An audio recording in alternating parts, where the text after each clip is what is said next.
Bueno, caballeros y caballeras, damos comienzo con el stream número 98 de Genshin Impact. Metas.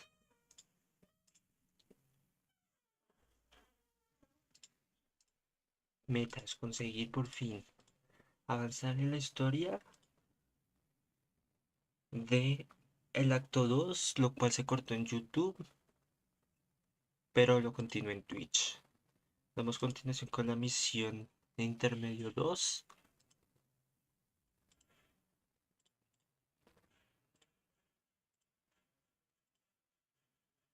Entonces damos comienzo.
Qué sueño.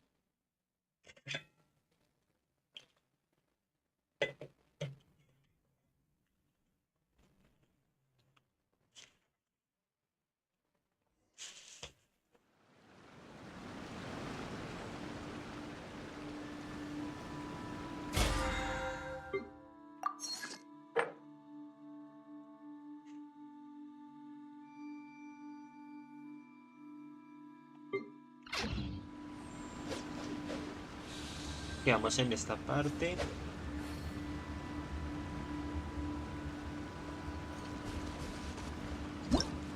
YouTube no lo grabó, pero logramos avanzar a toda la historia.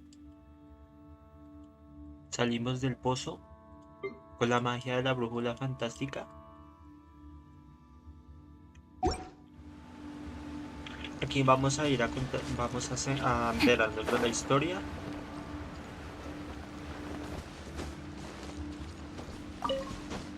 A ver. The temple up ahead was built to remember Pervases. Maybe I came here because I had a realization. You mean back when we were underground? It's hard to put into words. Seeing Bosacius gave me the false impression that I'd traveled back into the past. You could dress up the Yaksha's life and call us valiant warriors, veterans of war. But the truth is, we are slaughterers, and nothing more.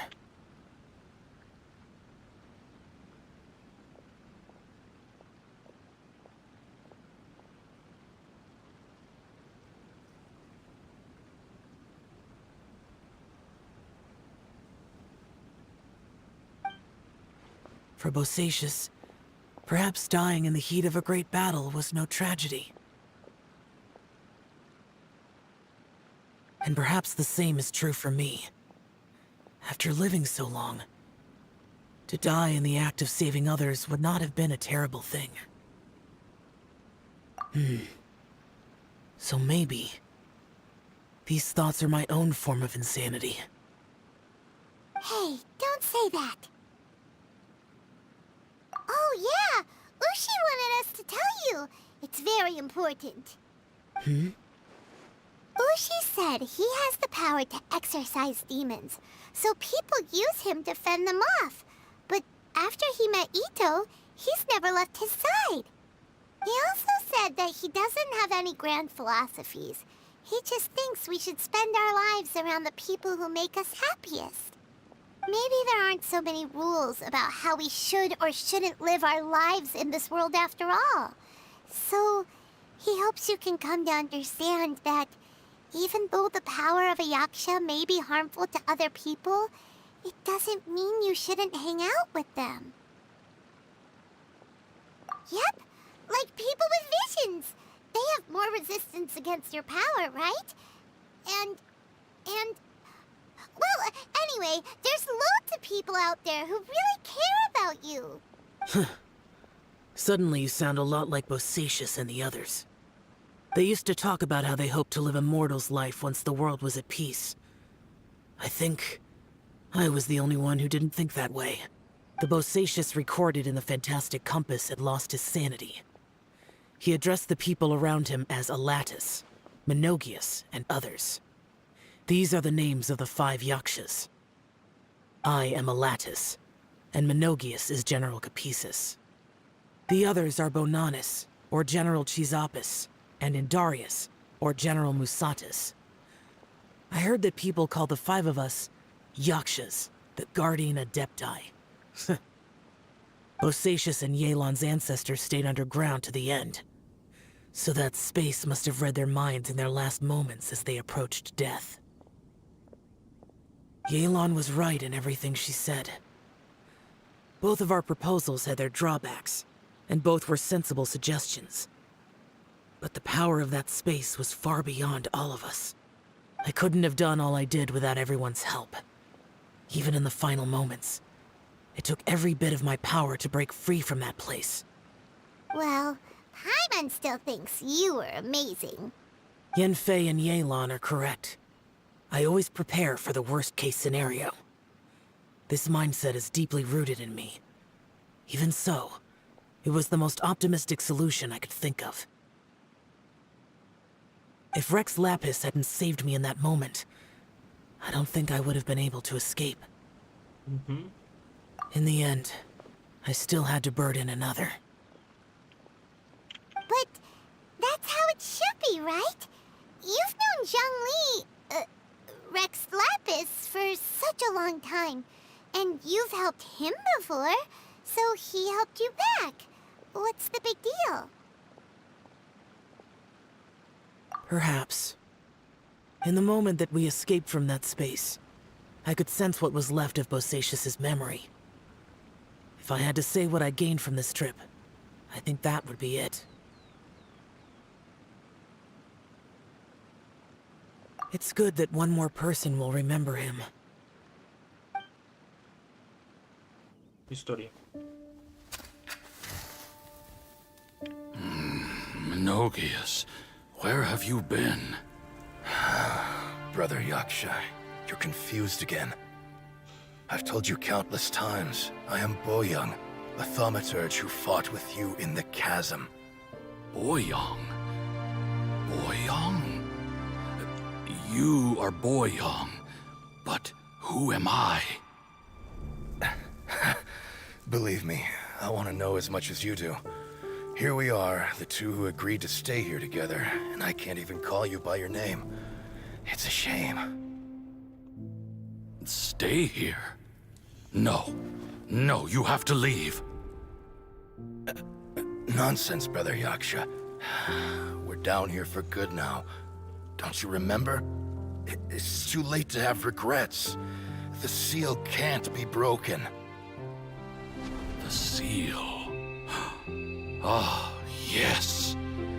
I'm a Yaksha who came here to fight.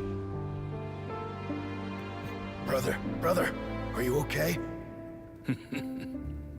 Look at the state of me. I don't think I've got long now. We're the only two left. Don't go dying on me. You know, today I saw my family down here. Clear as day. What do you think? Am I losing my mind now too? Boyoung, do you want to go home? I made my decision to leave Zhongzhou up on the surface. I obviously... Of course I want to go home. I I must have family too. You mean brothers and sisters? I'm sure you do. Brothers and sisters. Yes, but who am I? And where is my family? Brother, what's wrong? Hang in there. It's just you and me. Don't die before me. Alatus, is that you? Who's Alatus? Your memory's going again. I'm sorry. You all have to see me in this state. Brother! Brother! Look, there's someone over there. Who are they? They're my...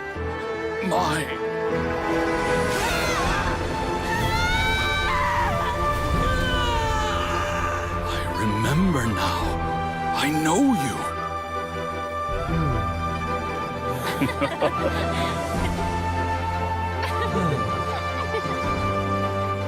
My brothers and sisters have come for me, Boyong. You're awake? At least tell me your name. Brother Bosacius. Hey, Bosacius. Bosacius. I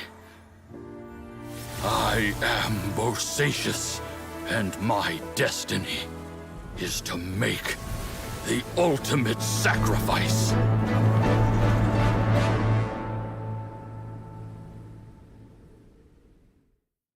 I've said so much today, but I don't need to hold back as much when I talk to you.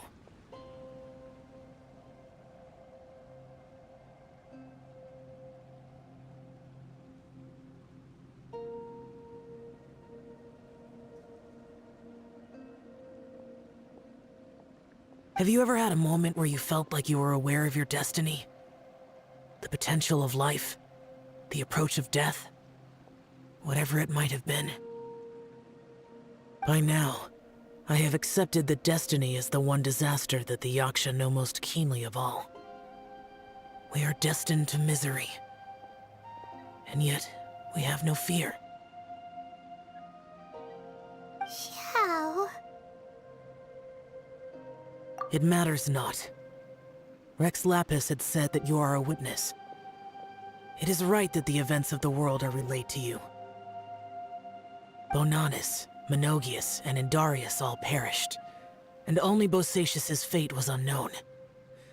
This has always stung my heart like a thorn.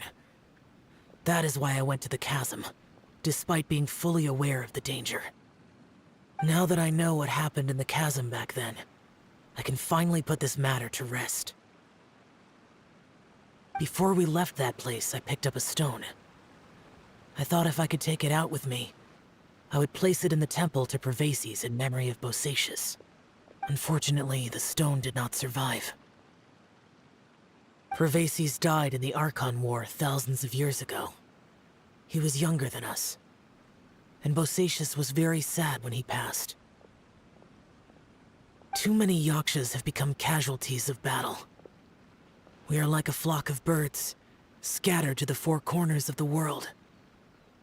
And in the end, as Bonanis said, it's rare for a Yaksha to find repose for their soul.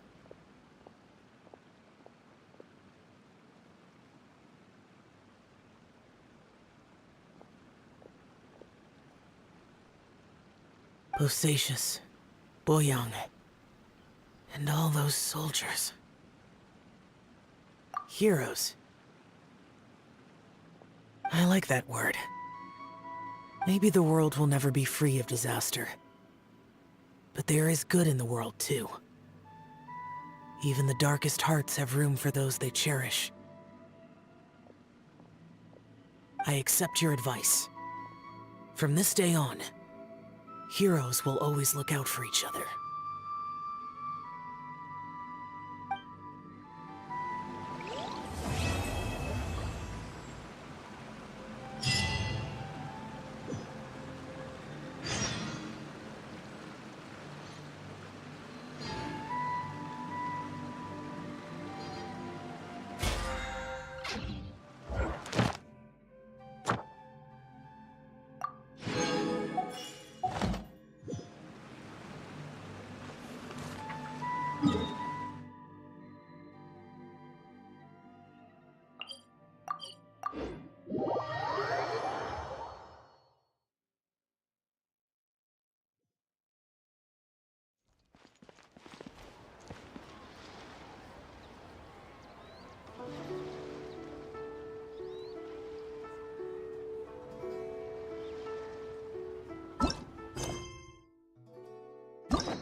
Silly churl.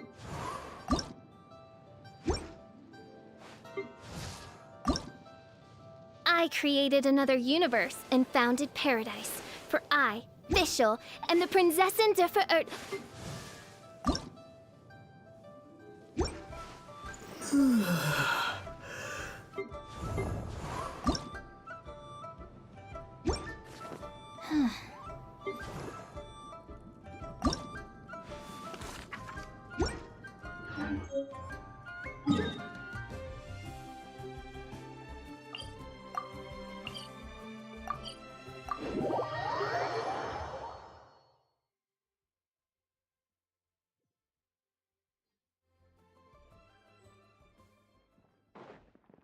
Body and mind.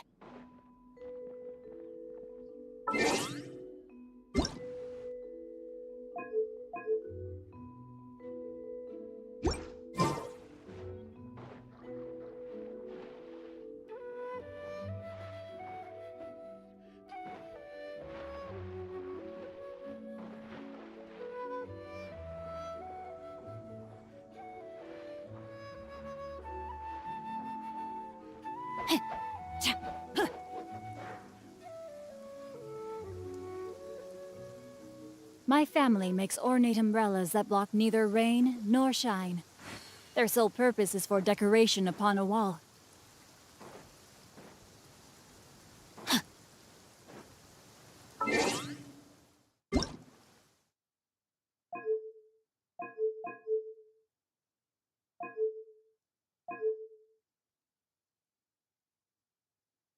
Paimon coming in! Paimon coming in! Is this level okay? Can you hear Paimon?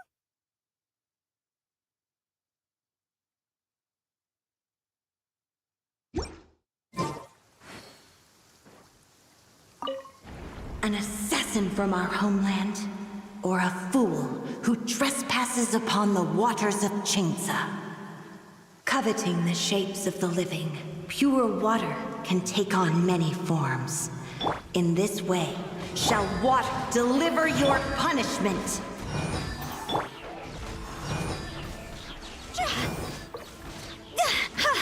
The power of water is its ability to take any shape.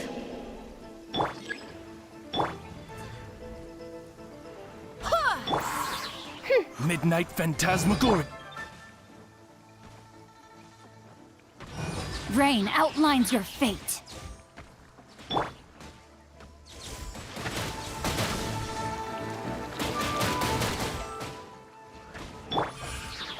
Without solid ground, terrestrial creatures become simply helpless.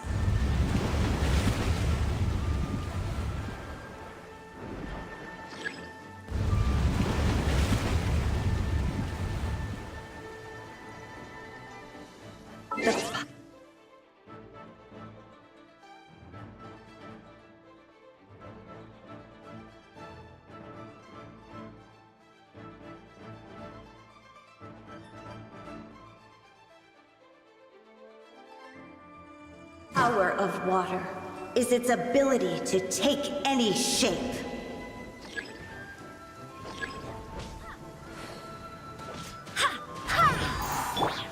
Witness the power of Go.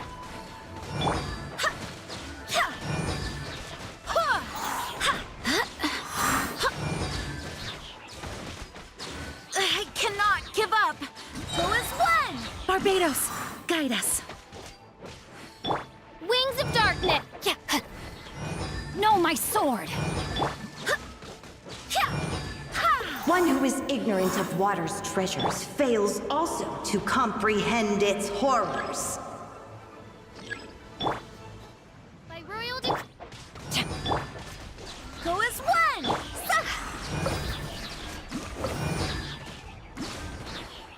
Phew. Time to go.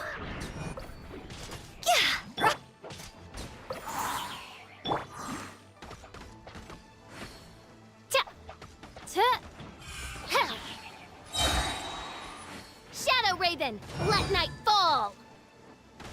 Let's see what happens when you lose your foothold.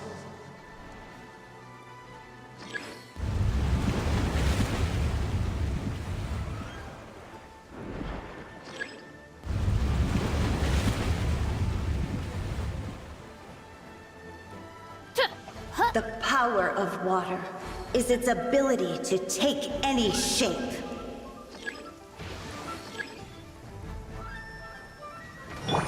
Rain outlines your fate. Wind, hear me. Let me weave you a verse.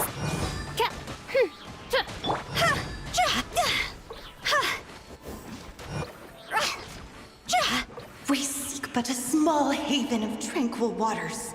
Is that so much to ask for? As long as rainfall.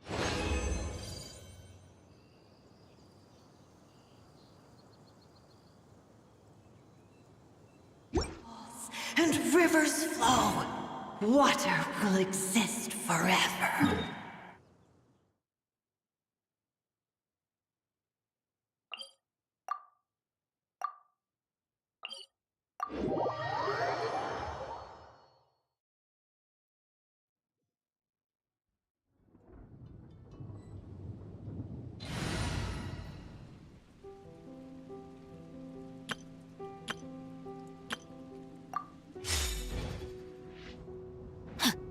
Body and mind. Time to act. Body and mind.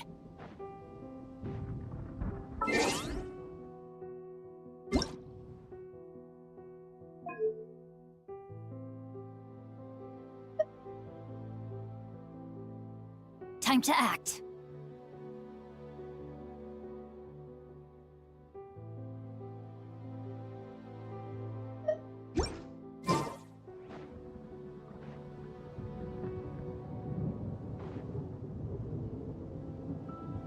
Body and mind. Time to act.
to act.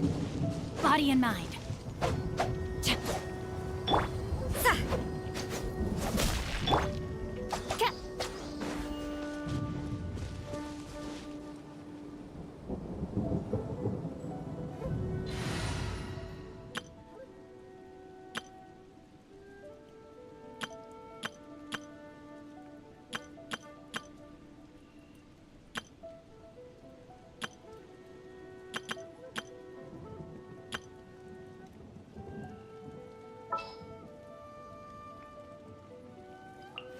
We may leave at any time. Ready when you are. I hear you've got a job for me.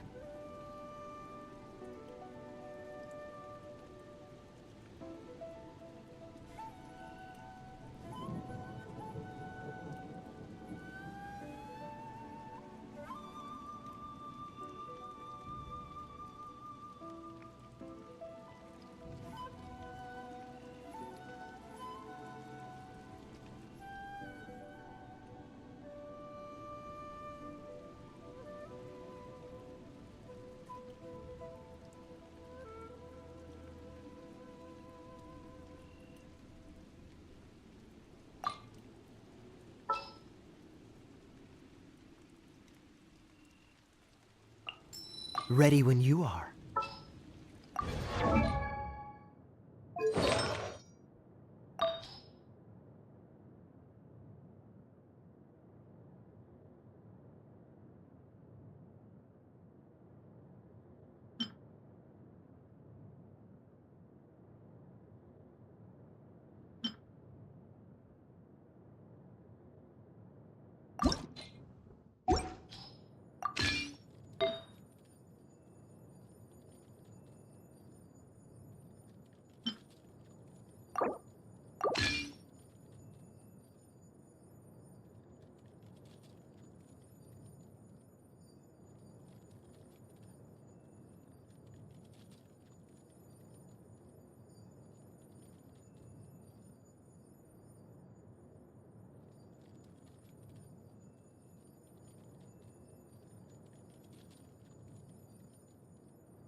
Time to act. Rain outlines your fate. Cool it! Yeah!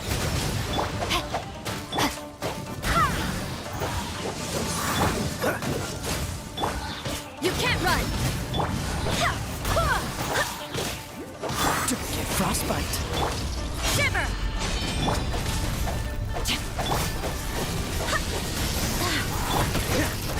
Freeze!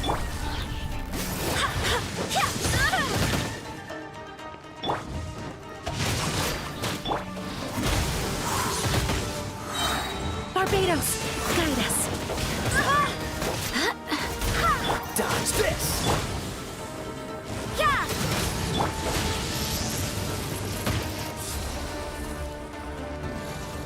Go as one!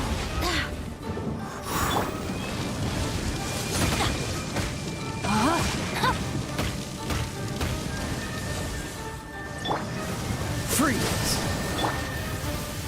Judgment!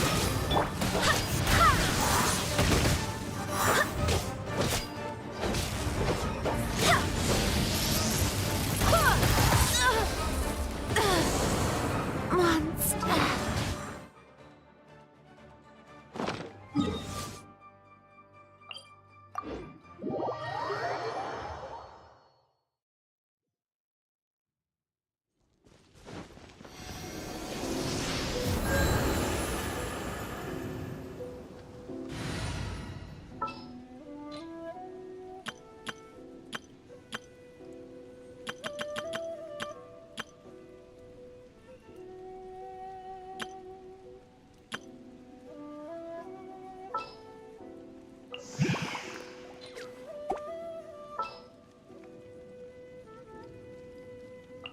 Chivalry will never die.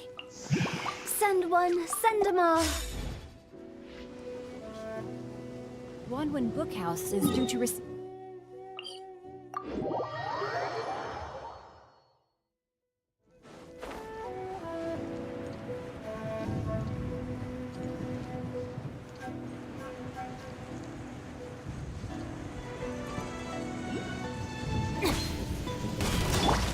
Nice and spicy.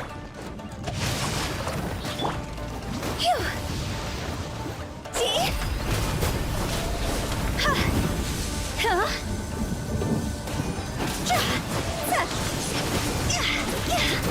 Witness the power of gold.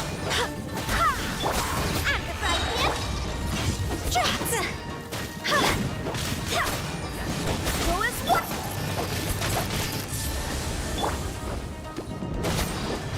Eat this! Phew!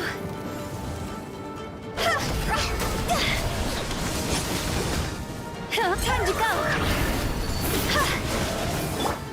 Rain outlines your. Boba, get them! See?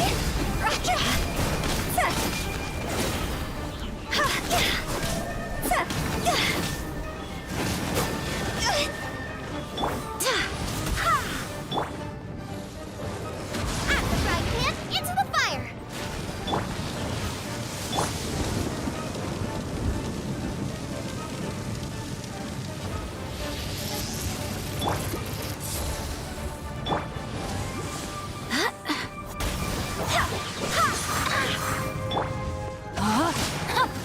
Boba, get them! Wind, hear me.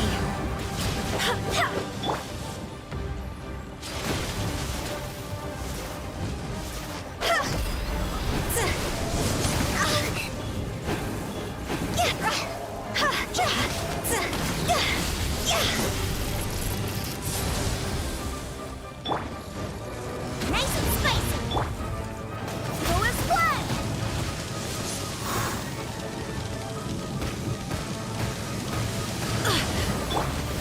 Higher, higher, hands on fire!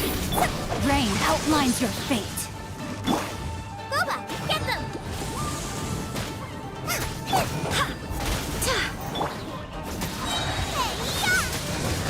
Go! See?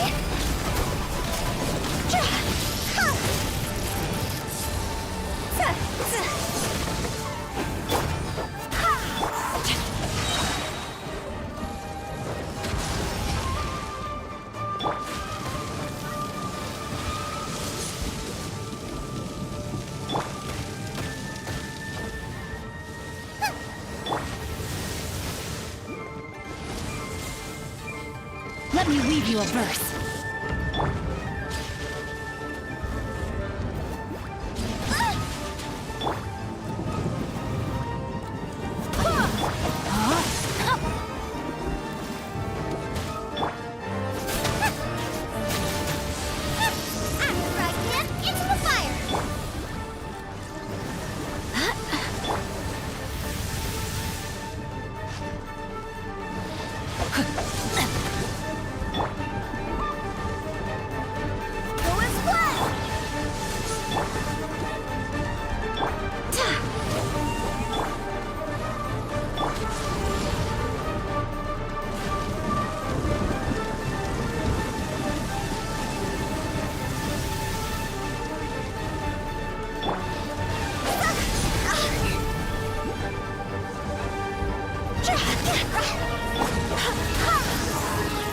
Everyone has their limits.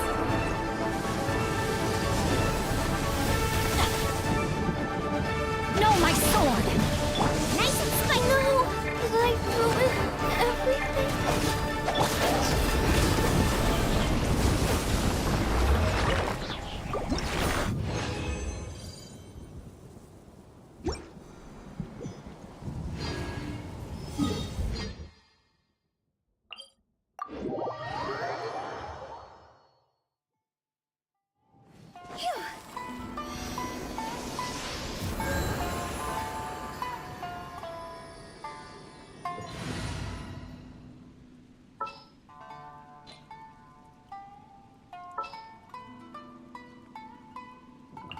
I won't hold you back.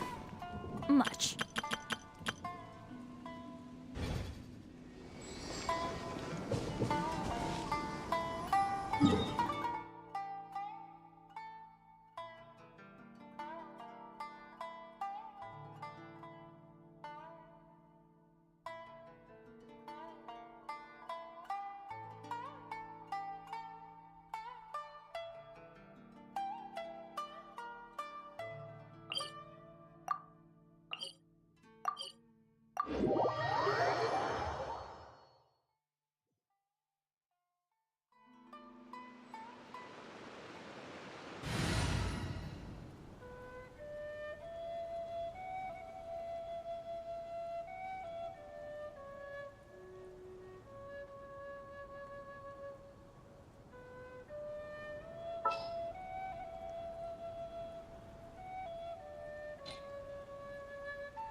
from our homeland, or a fool who trespasses upon the waters of Chinza. Coveting the shapes of the living, pure water can take on many forms. In this way, shall water deliver your punishment.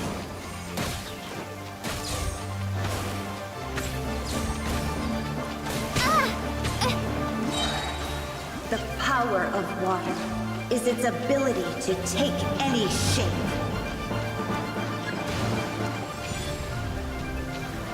Midnight Phantasmagoria.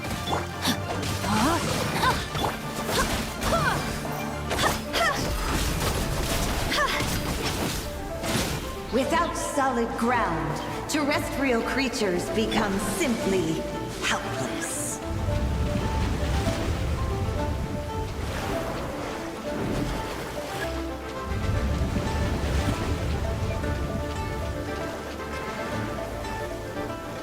The power of water is its ability to take any shape.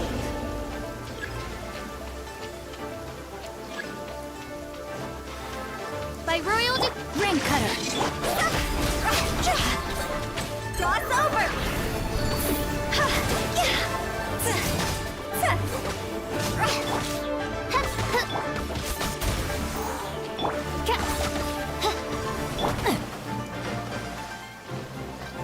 Rain outlines your fate. Midnight Phantasmagoria!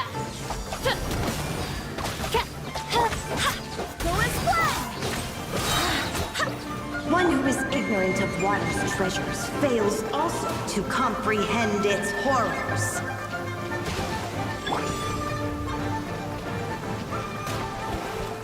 Oz for No, my sword!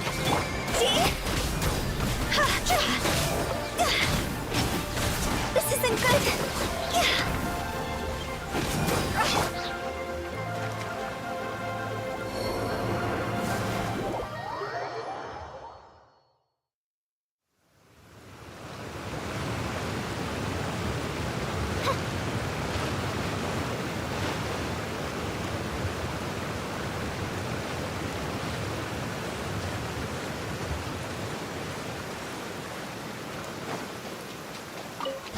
An assassin from our homeland, or a fool who trespasses upon the waters of Chinza. Coveting the shapes of the living, pure water can take on many forms. In this way, shall water deliver your punishment.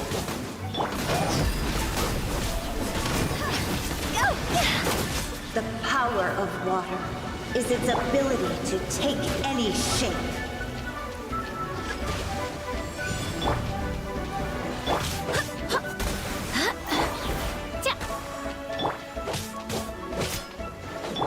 Rain outlines your...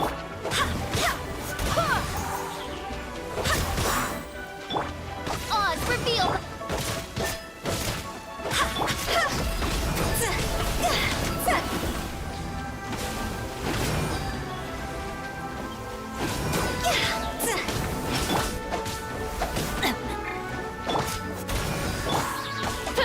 As you wish, main Fräulein. Without solid ground, terrestrial creatures become simply helpless.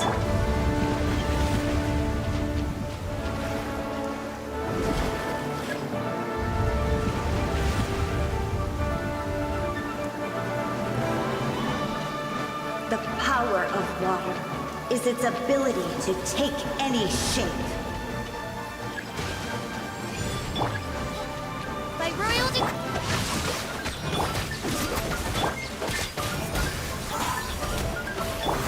Time to go! Barbados, guide us.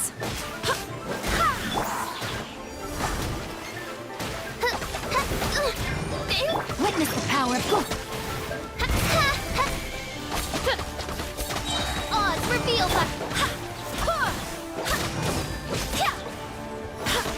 Midnight Phantasmagoria. One who is ignorant of water's treasures fails also to comprehend its horrors.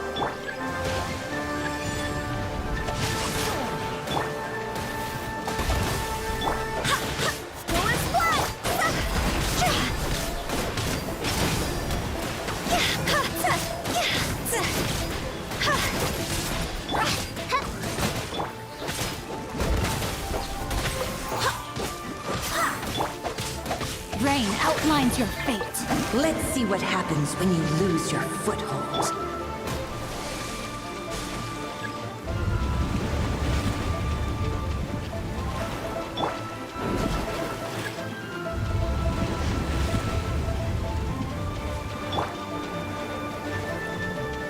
The power of water is its ability to take any shape. By royal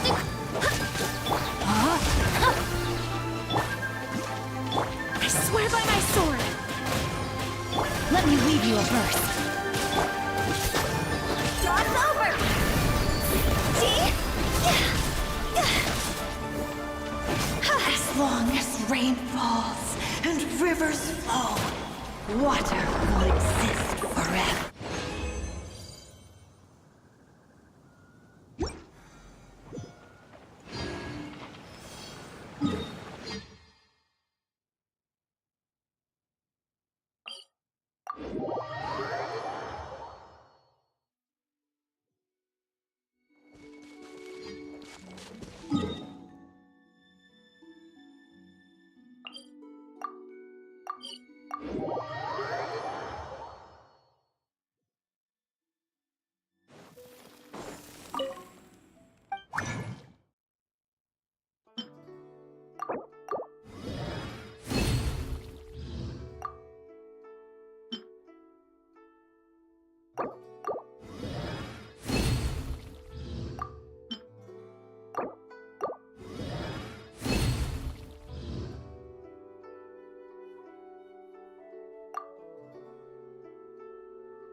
Silly.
Huh?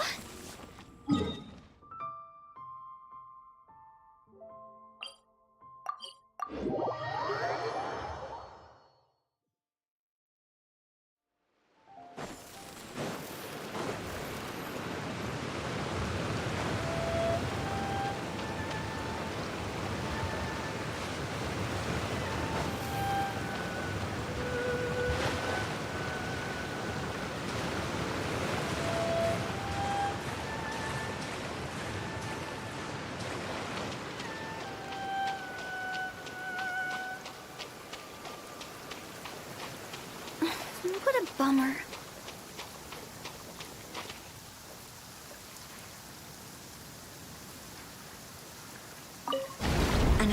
assassin from our homeland, or a fool who trespasses upon the waters of Chinza. Coveting the shapes of the living, pure water can take on many forms. In this way, shall water deliver your punishment. The power of water is its ability to take any shape.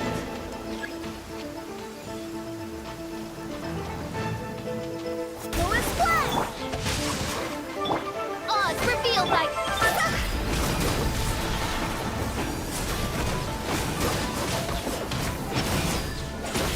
Without solid ground, terrestrial creatures become simply helpless.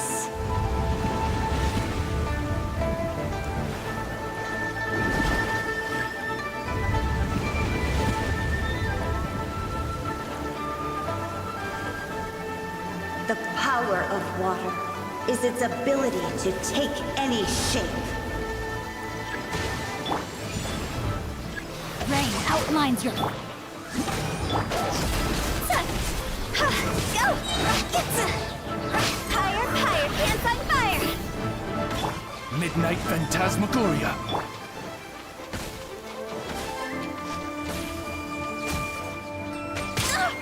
Barely a scratch! One who is ignorant of water's treasures fails also to comprehend its horrors.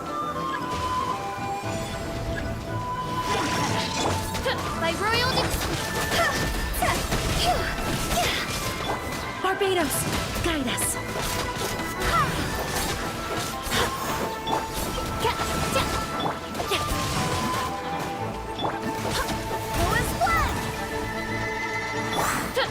As you wish, Mainfoil. Let's see what happens when you lose your foothold.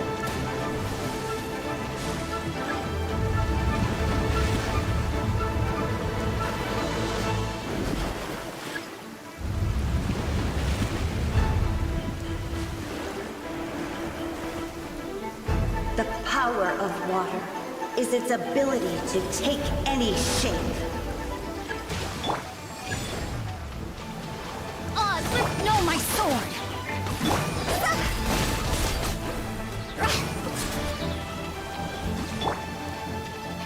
I summon...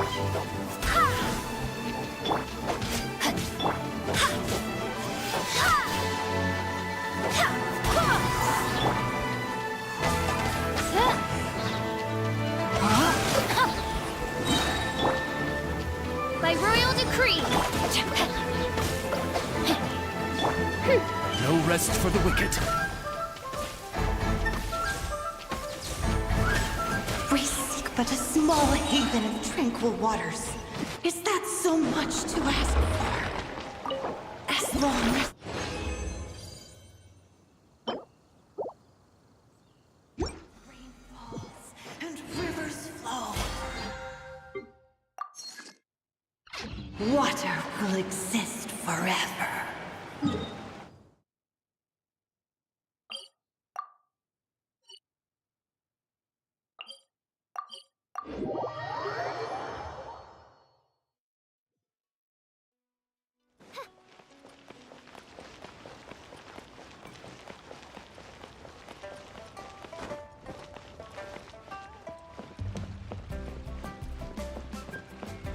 Ad Astra Abyssos. Thank you for completing... Ad Astra...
Felipe Pollas 30. Dice. Hola Ruby.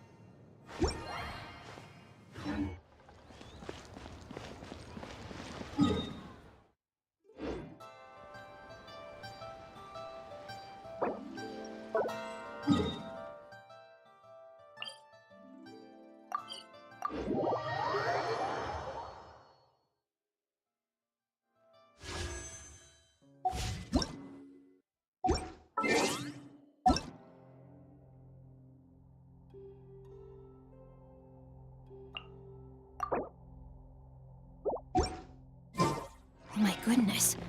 Oh my gosh. Wow. Huh? All will be revealed in the next volume? Oh, drat.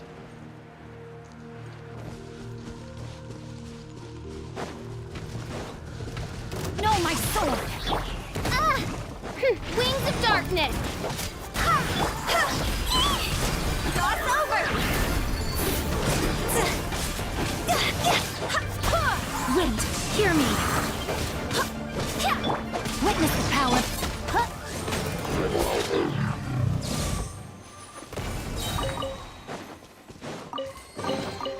Destiny has brought me hither.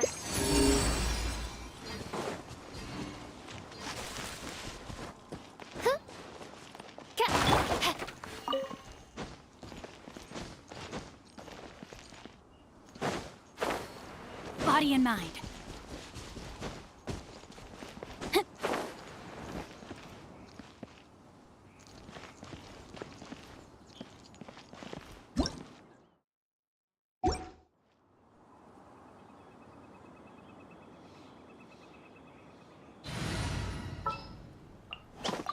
You...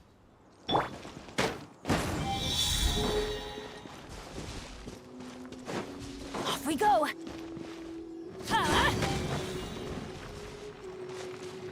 Adventure time!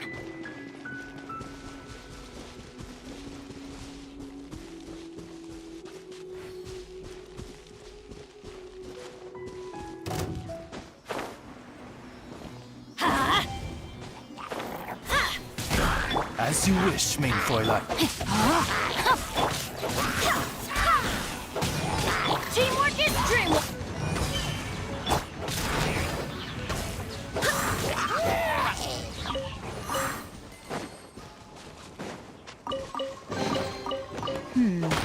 Things are going a little too smoothly today.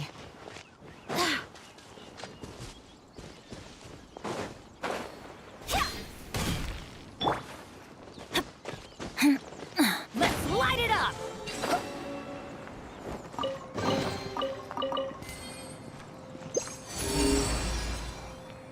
Off we go!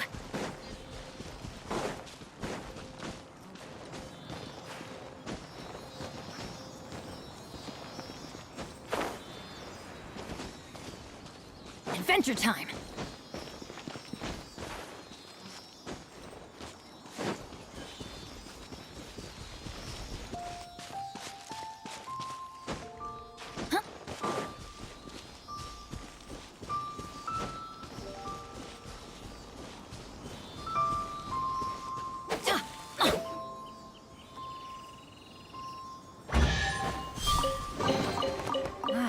Even better than I imagined.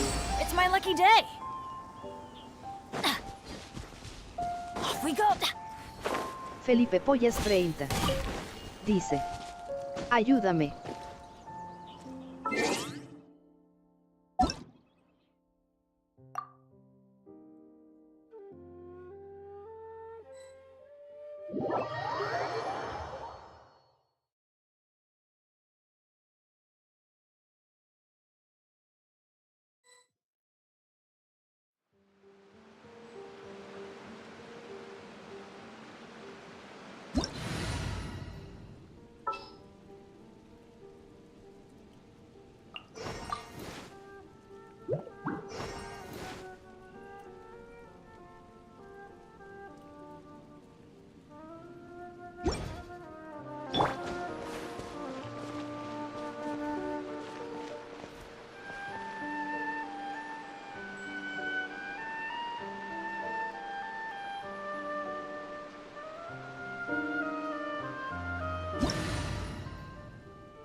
my own work, but I also see the meaning in all the endeavors of the people of Fontaine. I believe I will continue to take pride in fulfilling my duties.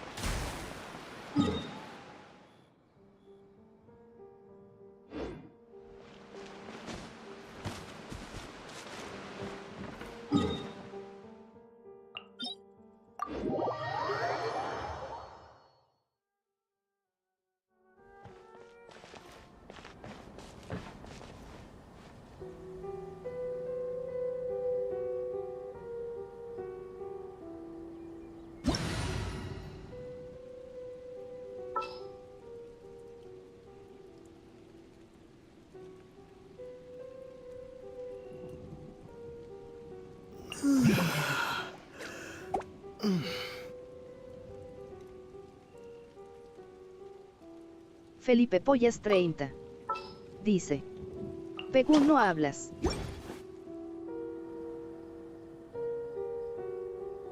Ah, estaba muteado. XD. Estaba muteado. Estaba hablando solo. ¿Vas a farmear este? Emblema Felipe del Pollas destino. 30. Dice. XD. Aquí conseguimos el emblema del destino. O sea, ese es para la Shogun Raiden o para Shinkyu también. También lo quiero farmear, pero después.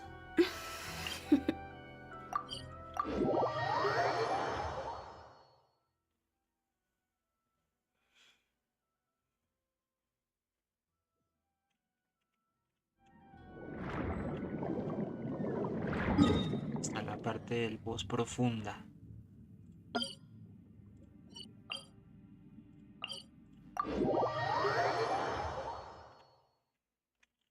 Está acá.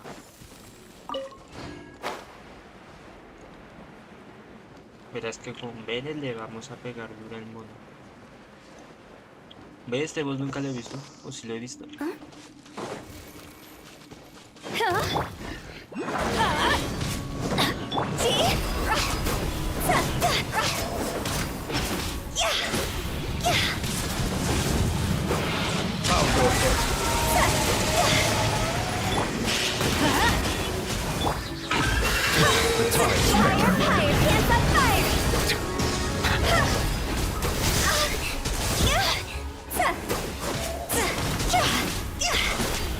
Take a moment to rest.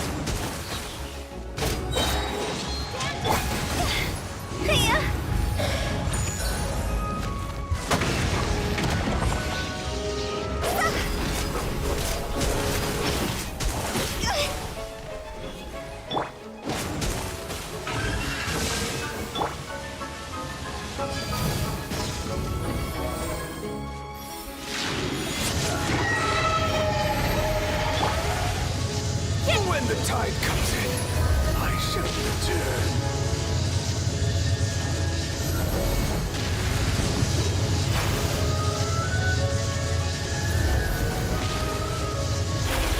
Off we go!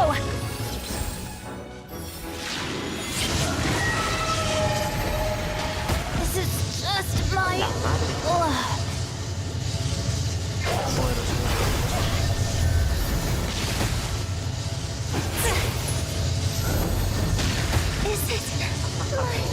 Poderosa la cosa. Tampoco veamos más preparados.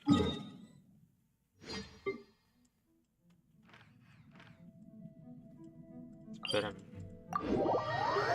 Que para derrotar una cosa así necesitamos electro.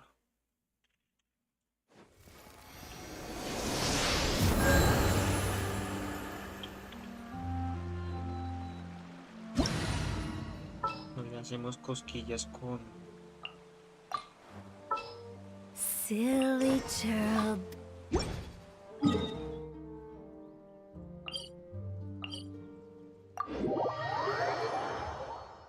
Electro y necesitamos a un healer, porque de lo contrario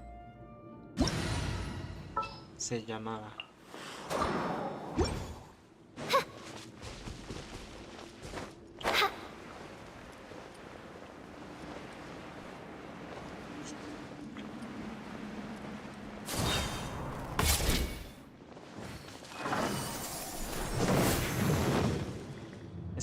batalla acá muy débil. Se pasó bien. Oz, reveal thyself!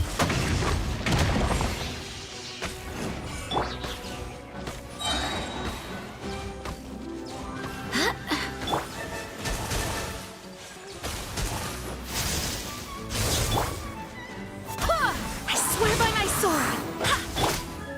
Midnight Phantasmagoria.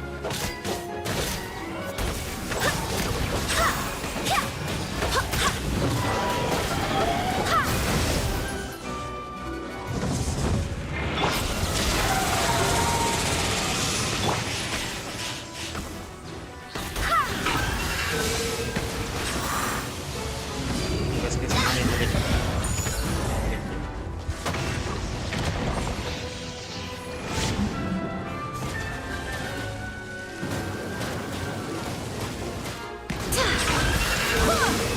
As you wish, main Fräulein.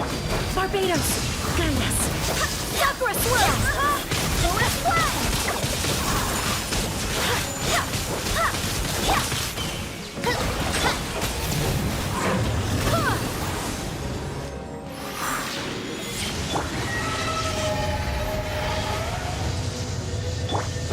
Bonus flag! Take a moment to rest.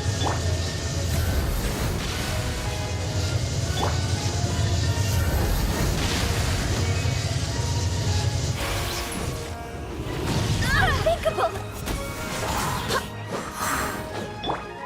By royal decree, my apologies! Wind, hear me!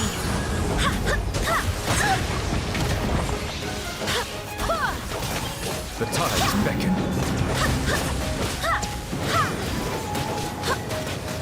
Bonus flag! Wings of darkness!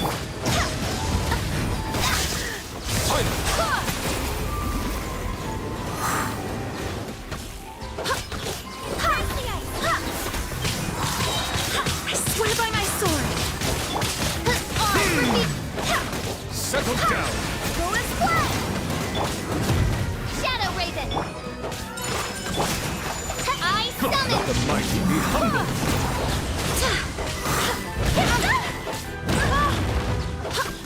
No rest for the wicked. Bonus flag! Wind, hear me! Midnight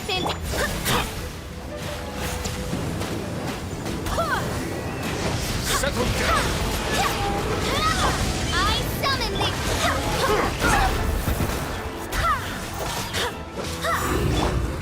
By royal decree! Sakura swirl! Be sanctified. No rest for the wicked. I swear by my sword! Shadow Raven!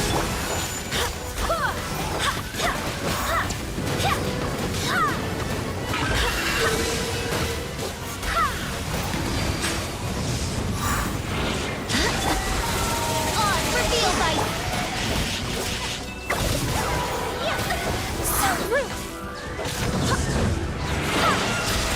Take As flight! you wish, me. Settle down. Wind, hear The me! tides beckon. I summon thee!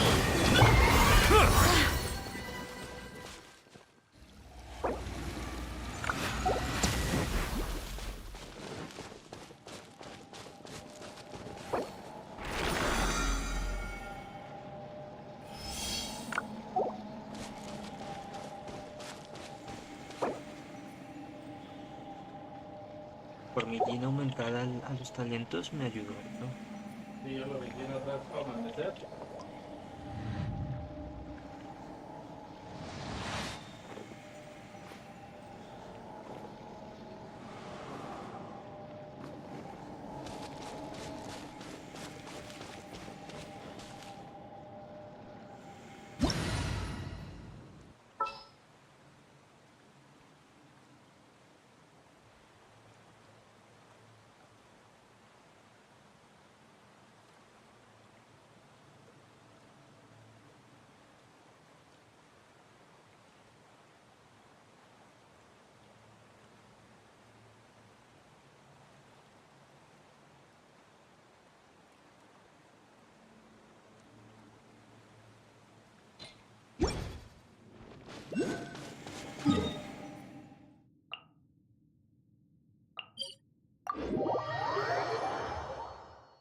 Onwards. We have work to do.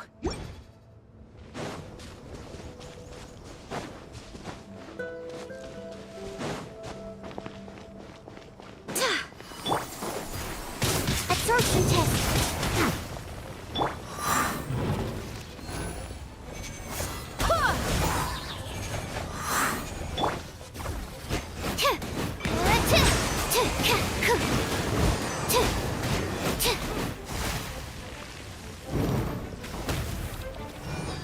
Stand clear. Barbados, guide us. Bow your head.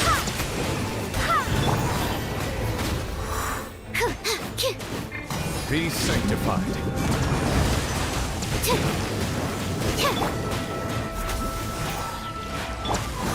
Animal test 6308. Don't break. Allow me to intervene.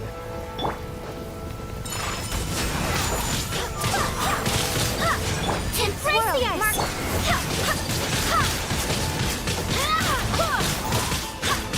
Wind, hear me.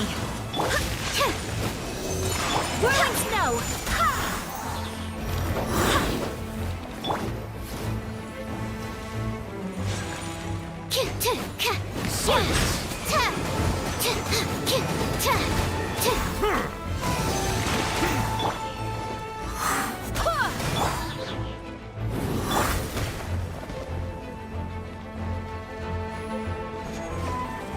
Take flight. Barbados, guide us. Absorption test. Animal hypostasis emulation.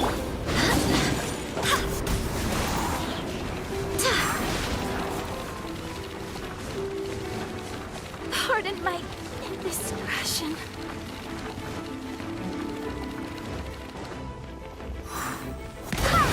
Stand clear.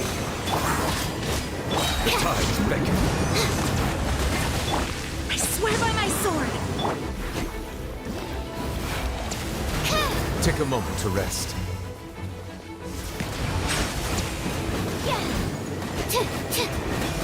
Absorption test.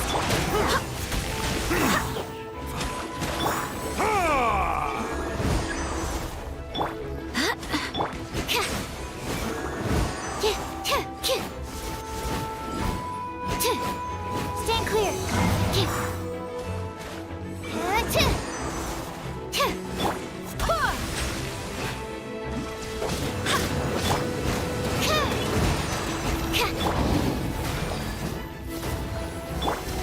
Animal test 6308.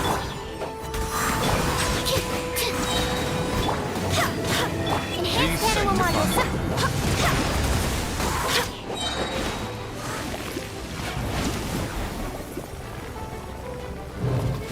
Barbados, guide us. Stand clear. Go as planned.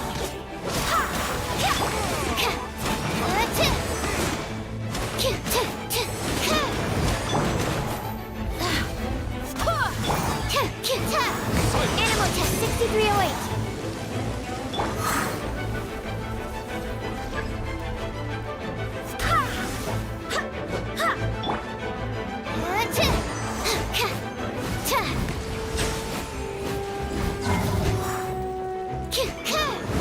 Absorption test.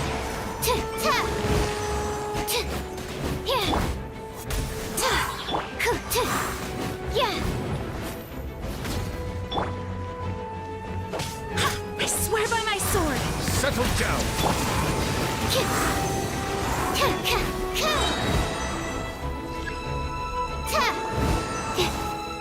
Animal hypostasis emulation.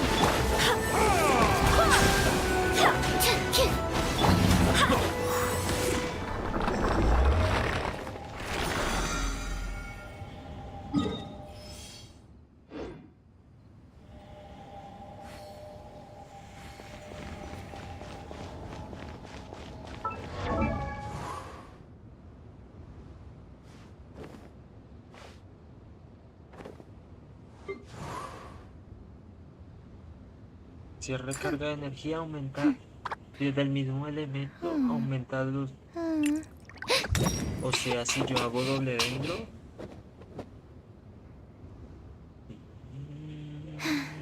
estar gold. Lo que pasa es que dentro no tengo casi muchos, solo el viajero, electro. Cuando la tenga a la Shogun se va a volver fuerte.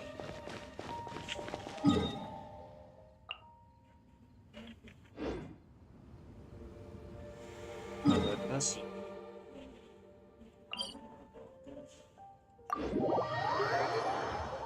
Voy a intentar algo raro.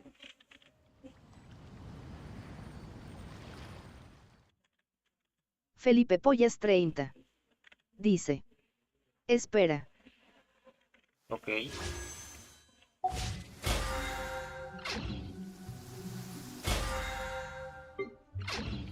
Me puse raro porque...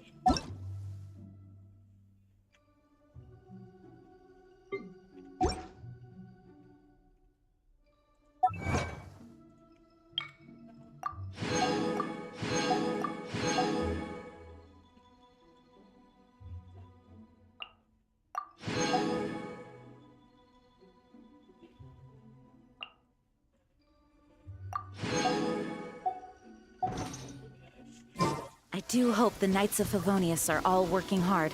O sea... Son diferentes elementos, ¿no?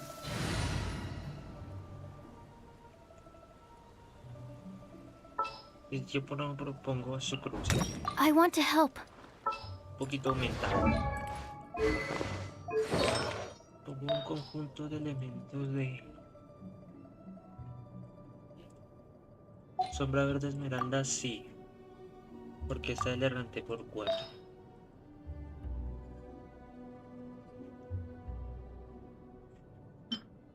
Podría ponerle este. Amber no lo estoy usando ahorita mucho, que digamos.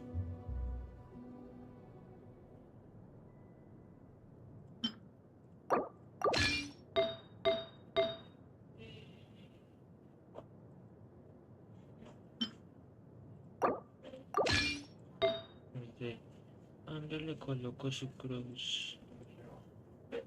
¿Dónde está el de...? Espera, ese gladiador, no. Aquí está el errante ya.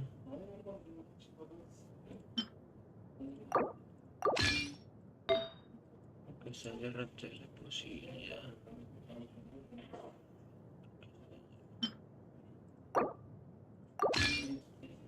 Me aumenta la maestría elemental.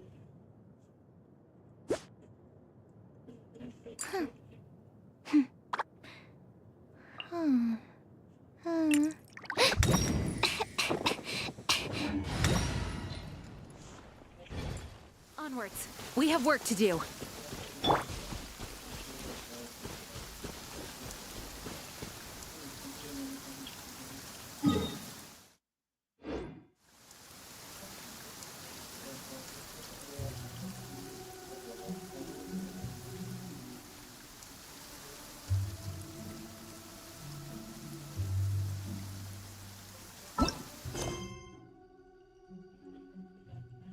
Felipe Pollas 30.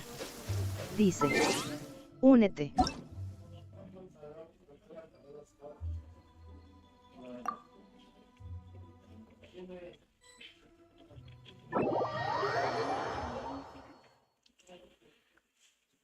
Subió de rango. Ah, ya veo.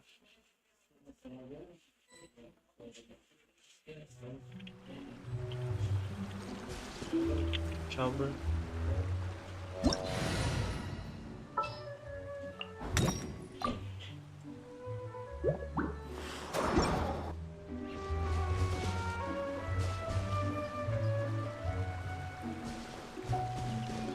¿Cuál es la siguiente meta? Dicen por aquí. Voy.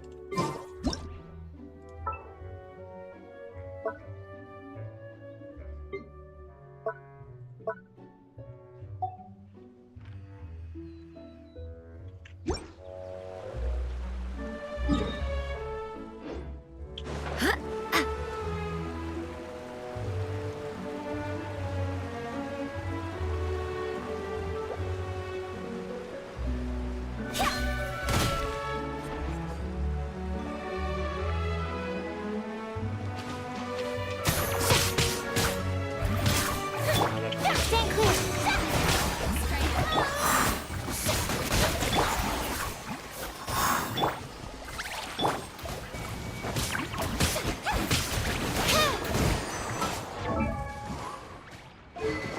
Claro, le puse buenos artefactos y aumentó la... Eso no les falta.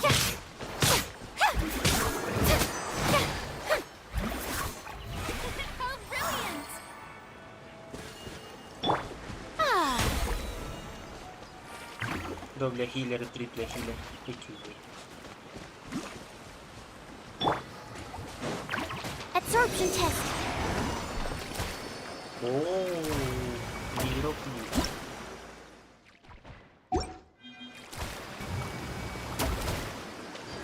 Venga, aquí hay un hidrógeno. Se bugueó.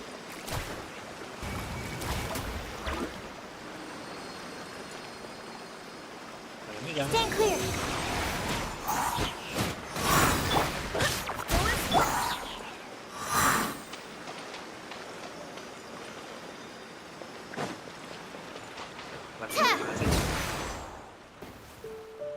Nada más.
Felipe Pollas 30.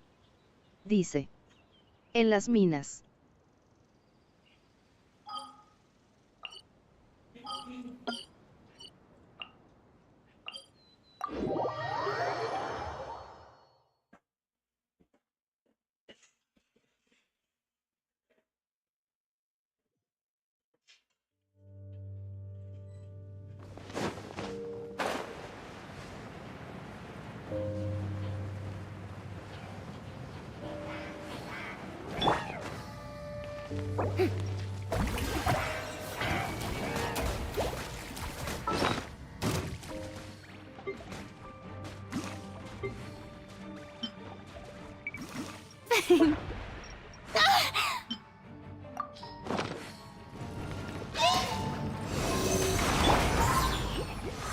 Barbados! Still couldn't do it. Boba, get them! Animal test 6308.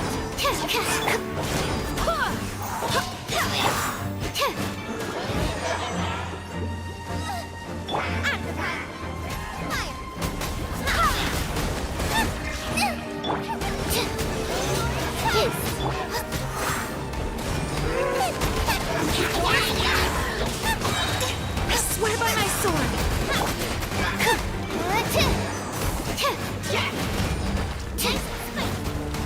Absorption test. Animal hypostasis.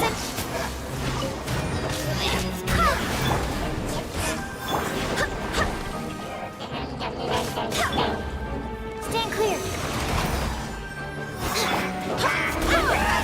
Into the fire.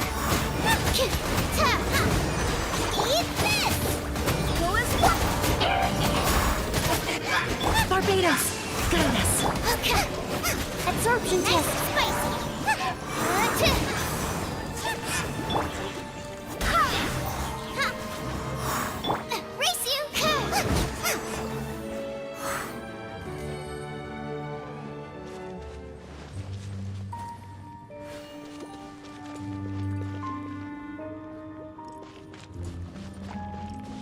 Tú no eres rango 50.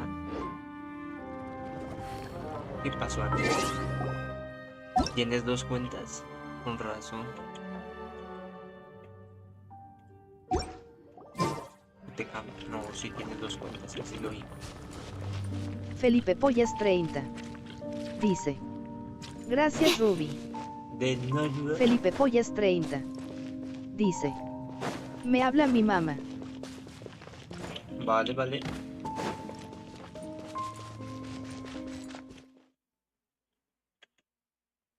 Voy a probar la combinación 12, doble sucro, doble...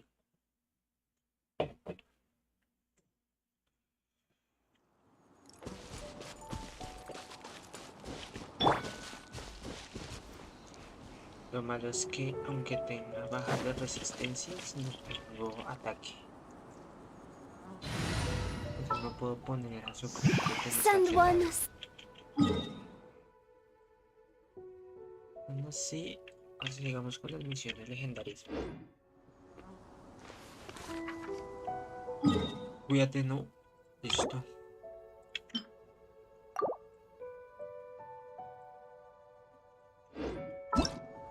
Déjame ver una cosa. Misión de llegar.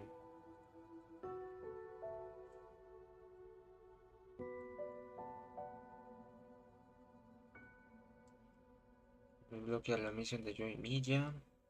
3, 4, 5.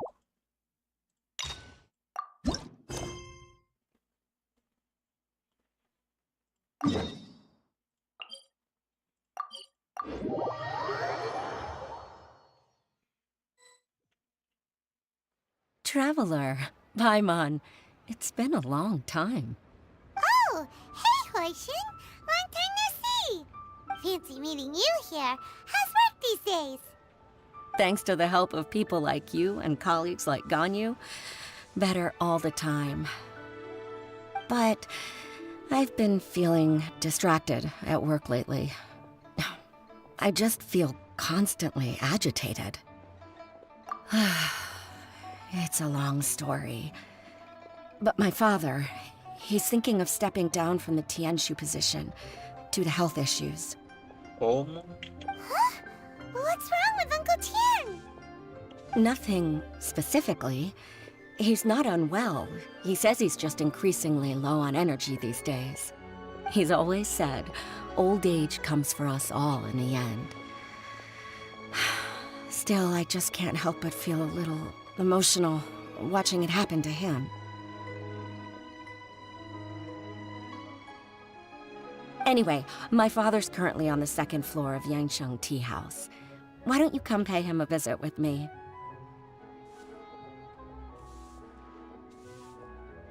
He seems very fond of you, too.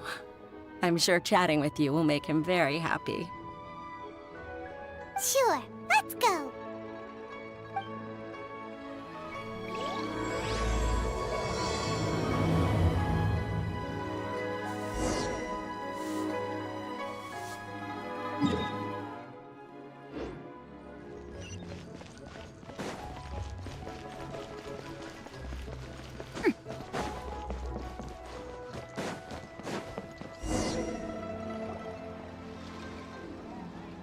Uncle Tian, we're here to chat with you. Oh? What a lovely surprise. Welcome. Hoishin, why don't you go downstairs and get the shopkeeper to make us a fresh pot of tea?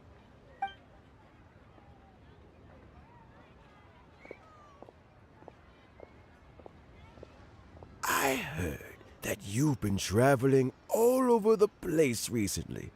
I would very much like to hear your adventure stories. Hoishin told you, didn't she? Don't worry. I'm quite all right. It's just the years gradually catching up with me. As I grow older, I'm starting to find that with many things, though the mind is willing, the flesh is weak. Especially recently, I've noticed a rather drastic drop in my energy levels. I am still very much in good standing as the Tianshu today. Nevertheless, I wish to pass on the position before my mental acuity begins to decline beyond redemption. How difficult is it to transfer the Tianshu position? Oh, well, you see, the Tianshu is a rather unique position among the Liyue Qixing. Historically speaking, the Tianshu rarely appears in public. We stay behind the scenes, planning and giving advice, so a public selection process would not be suitable. We also want to keep any prospective Tianshu candidates free from influence by outside forces, so we tend to be as discreet as possible in their assessment and appointment. For these reasons, the incumbent Tianshu typically recommends their candidate of choice, and this is then approved by the other Qixing members. So in other words, you pick someone, and then Lady Keqing, Lady Ningguang, and the other Qixing appoint them?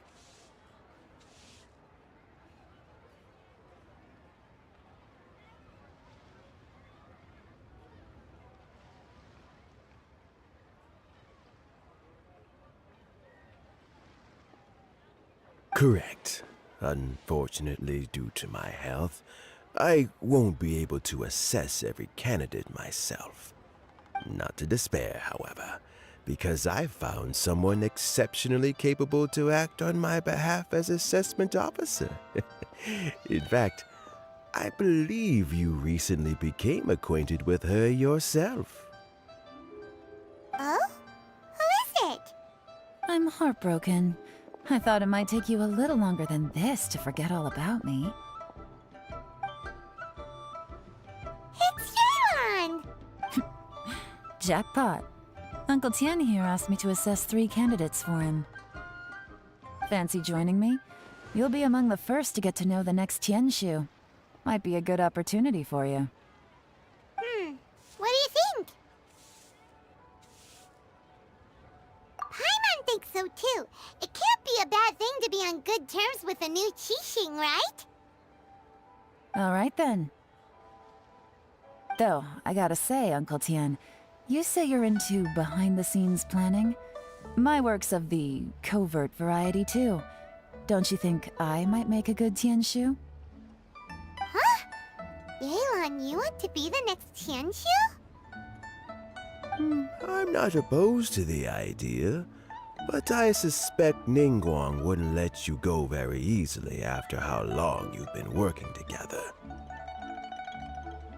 So, how about this? If your investigation reveals that none of the other candidates are qualified for the position, I'll recommend you for the job. Deal. Well, you guys take your time. Everything's all set for the assessments to go ahead. Meet me on the first floor when you're ready. Until then, have a pleasant conversation. Oh, and no need to pay for your tea. As the new owner of this fine establishment, this runs on the house.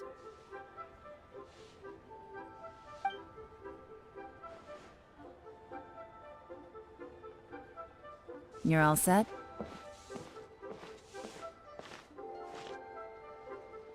Uncle Tian seems really worn down. It's like all his energy's gone. Yeah, it may sound harsh, but Uncle Tian is past his prime. He's not cut out for this anymore. So he's recommended 3 candidates. Their names are Qinwei, Mingguo, and Zhi. Qinwei is a wealthy entrepreneur. Mingguo works at the Liyue Ministry of Civil Affairs, and Zhi is focused on study and travel. Try to keep all that in mind. Of course, it doesn't really matter if you forget, since we'll be assessing them at Yuehai Pavilion in a short while. Qianwei, Mingguo, Zhi. Paimon should be able to remember their names, but what does the assessment involve exactly? Let's leave that until we get to Yuehai Pavilion. All right. Heads in the game, people. The stakes don't get much higher than a change in the Qixing. We can't afford to miss anything, no matter how small. Got it. We'll keep our eyes wide open.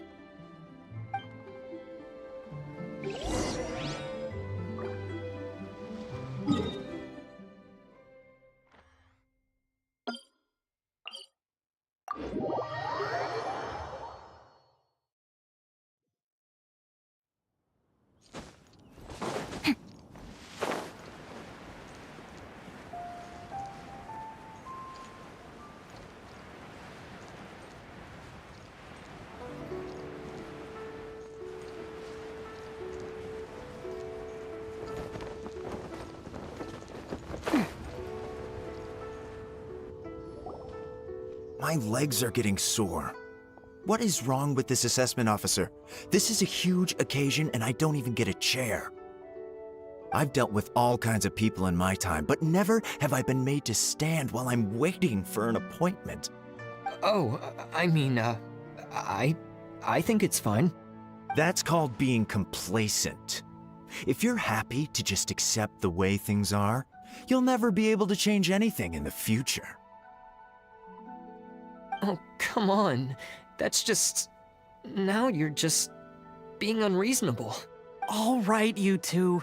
Let's not get into a big argument over this. It's not worth it. Qianwei, that was a bit uncalled for. And Mingbo, cut him some slack.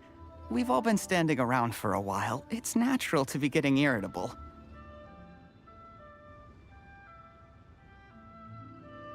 Look, how about this? There's no rule saying we're obliged to stand up while we wait, so why don't we borrow some chairs from the guild nearby? Fine. They're not the best quality chairs, to be sure. But under the circumstances, it would be better than nothing. It looks like all 3 candidates have arrived. Mm-hmm. We'll meet them formally soon. Before that, let me run you through the assessment process. I've split it into 2 stages: current affairs and planning, and face-to-face interview. In the first stage, candidates are required to submit a manifesto for Liyue's development. In the second stage, we will ask them some questions in person. Writing a manifesto takes time, so I informed them of this requirement in advance. These are the reports they submitted. Wow, one of them is really thick. It's also worth mentioning a stipulation I gave them. Whoever is appointed as the new Tianshu will be expected to implement their plan as put forward in their manifesto. Failing the occurrence of some cataclysmic event, they will not be permitted to change their plan. Therefore, these 3 piles of documents in front of us represent where each candidate stands on key policy issues. There's still some time. Have a skim through, get a first impression of what each person's proposing. I'll be waiting off to the side. Just let me know when you're done.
Finished, huh? What did you think? Everyone took it very seriously. Of course they did. They have the chance to be picked as the new Tianshu, so you can bet they're putting their best foot forward. And keep in mind, whoever gets in has to execute their plan as written. Nobody wants to have any regrets. That's for me to know and you to find out. We can talk more after the interviews. We'll see the candidates now. Let's do one at a time. Start with Chenwei. Yes, ma'am.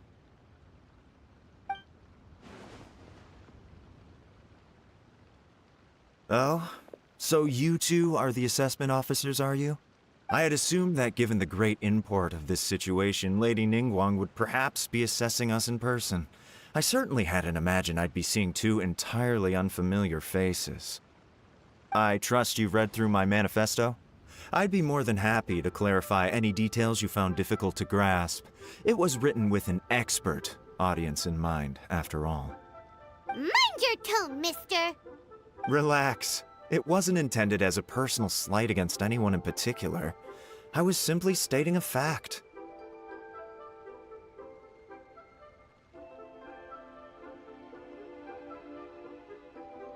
Cloud Retainer?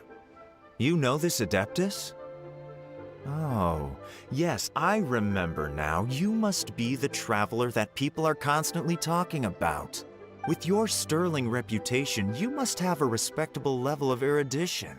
Perhaps you will be able to understand the concepts I have put forward.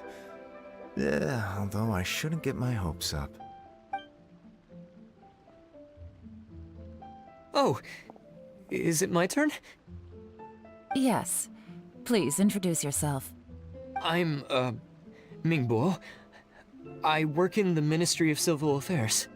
I've worked there for, 9 years, 5 months, and 3 days. In that time, I've handled, 2,347 cases. I have 12 active cases at the moment. They should be concluded in, 16 days? My current work is related to urban planning, and I'm also responsible for, auditing the accounts. To be more precise, there are 3 parts to the accounts, namely... Is it just Paimon, or is he not very good at public speaking? You know what? Let's leave the self-introduction there and move on to some questions. Oh, okay. Sorry.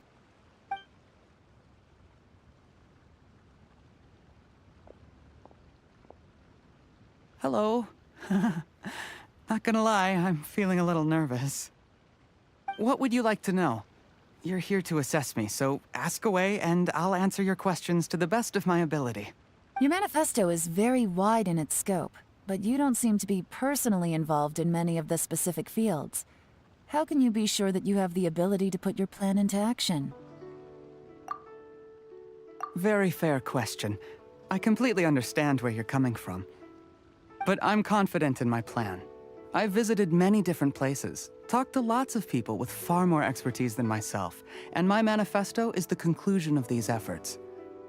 Of course, 2 different problems can be interconnected in very complicated ways, and you might reach 2 very contradictory conclusions depending on which one you're focusing on. What I've tried to do is strike a balance. In other words, present an optimal solution to all the problems as a whole. How do you plan to determine whether you are right or wrong about your proposed solution being the optimal one?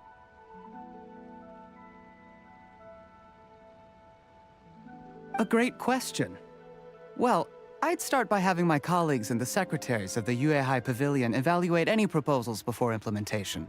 Post-implementation, it would all come down to the results.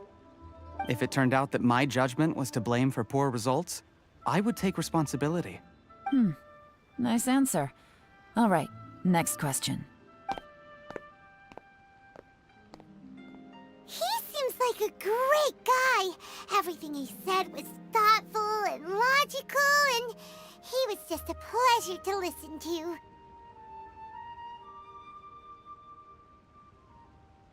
Here's my take on what we just learned. As you saw, Chenwei is highly knowledgeable. He proposes many excellent ideas in his manifesto which effectively target the big issues. But he is very proud and incredibly stubborn. He doesn't care much about other people's feelings. Mingbo's plan is more thorough and more measured. You can tell he's meticulous in his work, very detail-oriented. But he and Chenwei are otherwise polar opposites. Mingbo is not very articulate and comes across as very timid in conversation. Perfect summary! Paimon couldn't agree more. You're good at this, Yelan. Last but not least, Jur-E. His manifesto is full of pertinent details, his methodology is sound, and his proposals cover a broad range of fields, which is the depth he goes into in each and every area means it can only be a product of painstaking work. Plus, he is modest and good at dealing with people.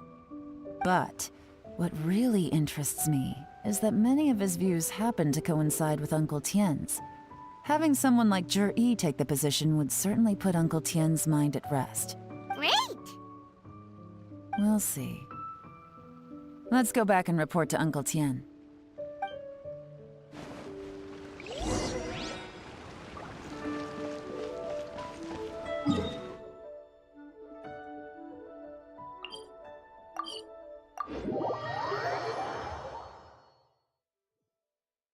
Time to act.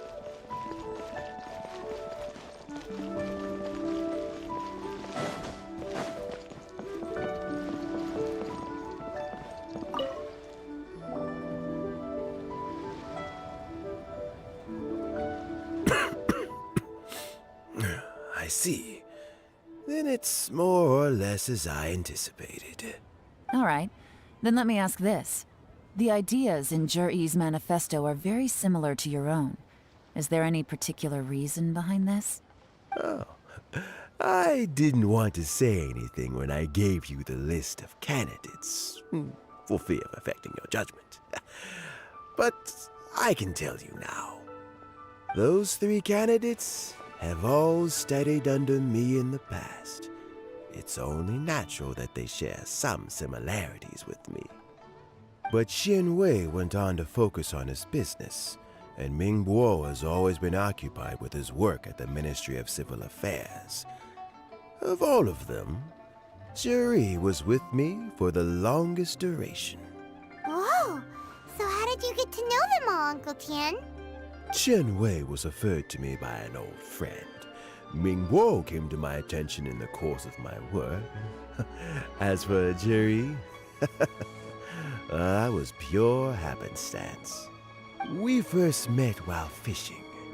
Gradually, as we got to know each other, we started discussing all sorts of topics. Jur-E came from a poor family, and his parents died when he was very young. But he was a gifted student and a fast learner. He reminded me of a younger version of myself, so I started out giving him a few words of advice when we were out fishing and noticed how quickly he got on. Quite. And now, all of a sudden, he's grown into a mature young man. It's a joy to see, but it also gets one thinking. The young are growing up, and I am growing old. How time flies. No one can escape the cycle of life. I don't know, Uncle Tien. You still seem in pretty good shape to me. You might have another few years of work left in you, don't you think? Oh, you. There's really no need to console me. Having less energy than I used to isn't such a bad thing. It just means I finally have a good reason to retire and spend my days doing what old men like me should be doing. Sounds like you sure love fishing, Uncle Tien. Ooh, there's nothing quite like fishing to pass the time. Ooh, and freshly caught fish, they make the most beautiful fish soup with barely any preparation required. Fresh fish soup. Sounds tasty. Doesn't it? Also, some time ago, Jur-E purchased a very special recipe from an old fisherman. When we've been fishing recently, Jur-E always brings some extra ingredients he prepared in advance. Oh, the addition of these makes the soup taste even more wonderful. That flavor makes for a fond memory. But at my age, who knows how many more chances I have left to taste it again. Oh, can Paimon come next time too? Paimon really wants Let's get back to the matter at hand. Uncle Tien, we've reported back. Do you have a verdict? Mm-hmm. I appointed you as the assessment officer, and I trust your judgment. Had you not asked me why Juri's ideas were so similar to mine, I was not going to mention my history with any of them. This decision must be guided by what is fair and right. Please disregard all other considerations and make your final decision only after a thorough review of each candidate's talents and capabilities. ¿Cómo estamos? Me. Dice. XD.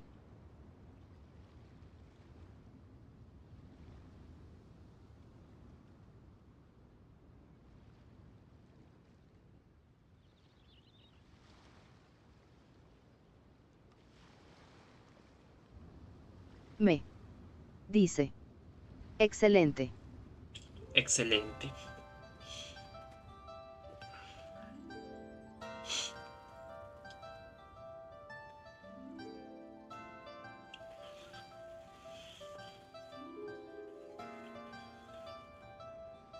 Remember, you must be thorough. Santiago-GC18. Dice. Allá iba a preguntar qué le había pasado a tu micro XD. XD.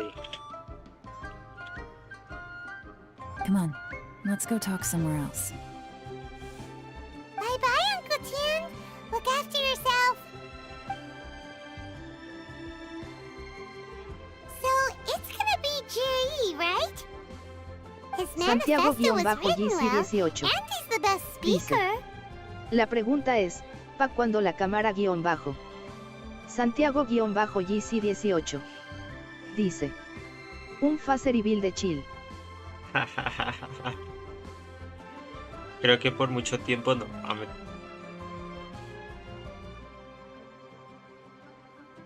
Easy. Let's not rush. There's no time limit for this assessment. Huh? So, are you gonna give them more tests or something? No, nothing like that. The assessment itself is complete. But let me give you a word of advice. Things are not always as they appear. The biggest no-no in intelligence work is to only get information from the person of interest themselves. The truth is almost always hidden beneath many layers of deception. You have to get information through many different channels.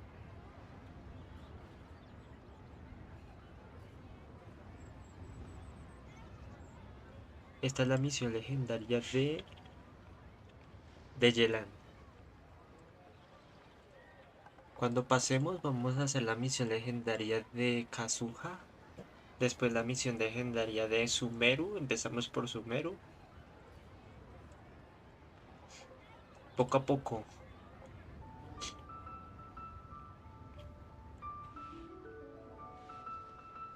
Santiago-GC18. Dice. Yelan la mami hermosa. El banner de Yelan creo que va a salir este año, pero no sé si cuando salga Kazuha. Santiago-GC18. Dice. Y recuerda, tiene un lunar en la pucheca izquierda XD. Ah, te fijaste. La verdad yo ni me di cuenta.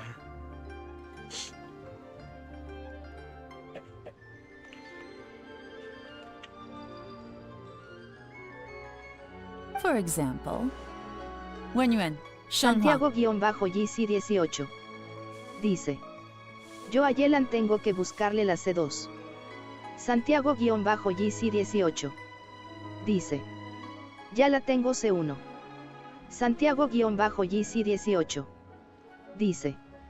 Y con Kazuha igual, lo tengo C1 y tengo que buscarle la C2. Nice.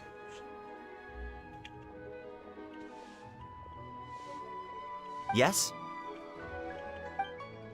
Lady Yelan, what are your orders? Ugh! Who are they? Where did they come from? Did they scare you? These two are Wenyuan and Shanghua. They work for me. As my trusted assistants, they are always standing guard nearby. They also perform various assignments as required. Xianghua is a business expert who gets his information by trading. Wenyuan relies on word of mouth. And there's also Wu Pei, who's not here right now. That meathead must have been out there on sea surveillance for some time now. Is he all right? I seem to remember that he can't swim. Nothing can take that guy down. Certainly not a little wind and waves. Xianghua, visit all the commerce guilds and look into Qianwei's background. Wenyuan, go to the Ministry of Civil Affairs and look through Mingbo's work files.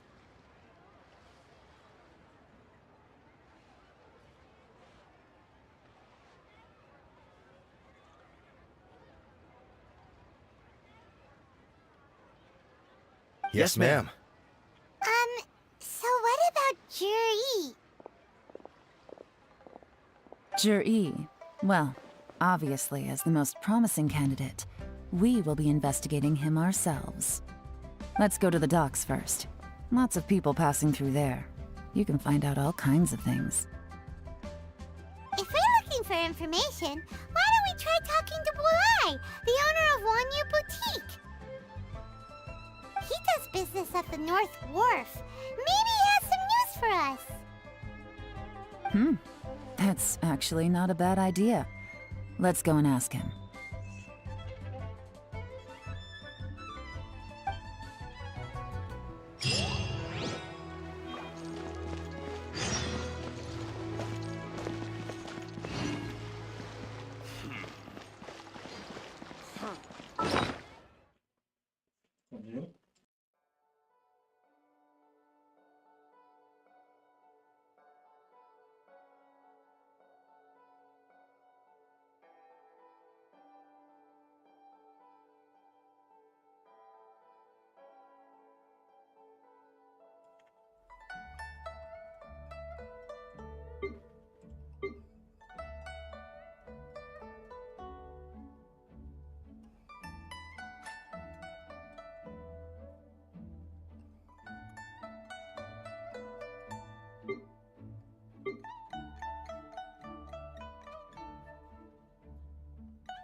Por la negra.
Es de abajo eso.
Look, your asking price for this batch is just too high.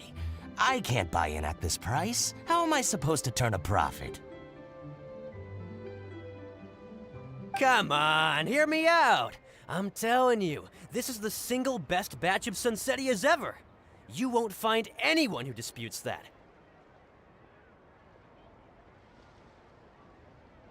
I accidentally dropped one into a well, and even the water turned sweet. Even so... All right. I'll let you in on a little secret. The boss of Second Life also wants to buy from me, but I haven't responded yet. If you won't take him, I'll just have to partner with them instead, and neither of us wants that.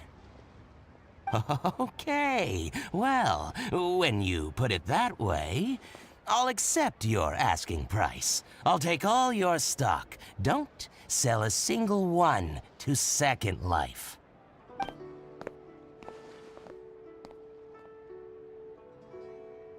Oh, what are you doing here? And to be clear, these Sunsetias are mine. I got to them first. Don't get any ideas. Actually, we want to ask you about a guy called Juri.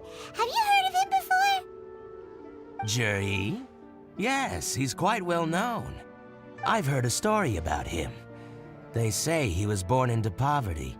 His parents died when he was young, and he was treated cruelly by the local community. One of his neighbors was terribly rude to him all the time, but Juri never retaliated. And when his neighbor went bankrupt, he even helped support the family.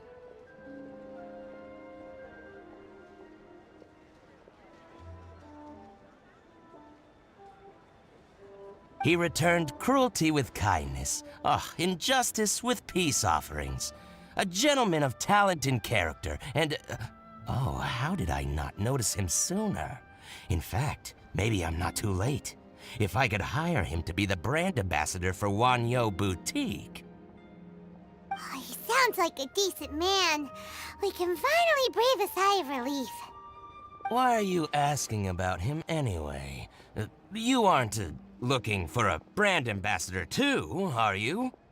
Well then, in that case, the higher bidder takes the... Ah, that's Juri right over there. Why don't we go and talk to him? Where? It's him, all right. Looks like he's chatting with Linlong. Come on, let's follow them and listen in.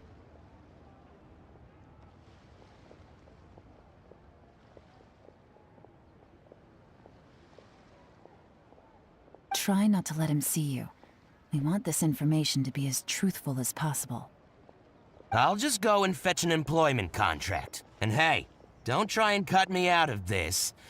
Hey! I understand. Let's walk and talk.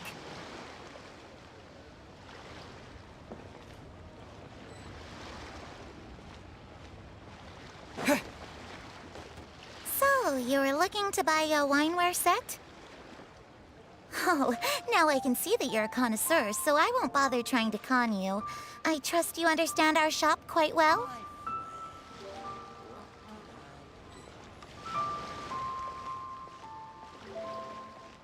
The truth is, an old friend of mine, who likes to have a drink now and then, He fancies himself as a man of culture, but doesn't care for needless extravagance.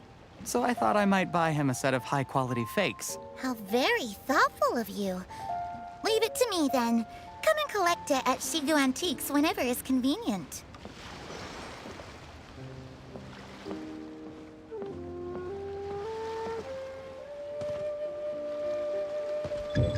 Thank you very much, Miss Lee. What's the hurry?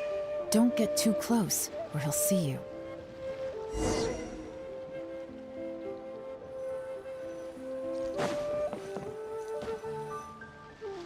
Try not to let him see you. We want this information to be as truthful as possible. I understand. Let's walk and talk.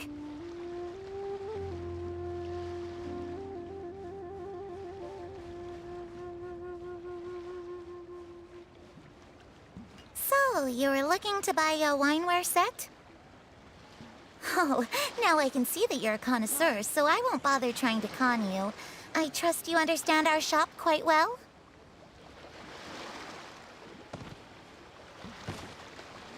The truth is, an old friend of mine, who likes to have a drink now and then, he fancies himself as a man of culture, but doesn't care for needless extravagance.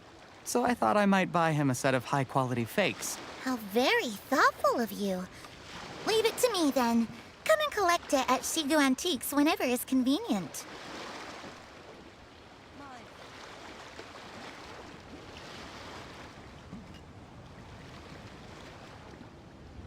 Thank you very much, Miss Linlong. It's my pleasure, Mr. Juri. These days, it's quite rare for someone of your standing to still keep up with their old friends. It's nice to see. I'll be sure to pick out a good set for you. You can count on me.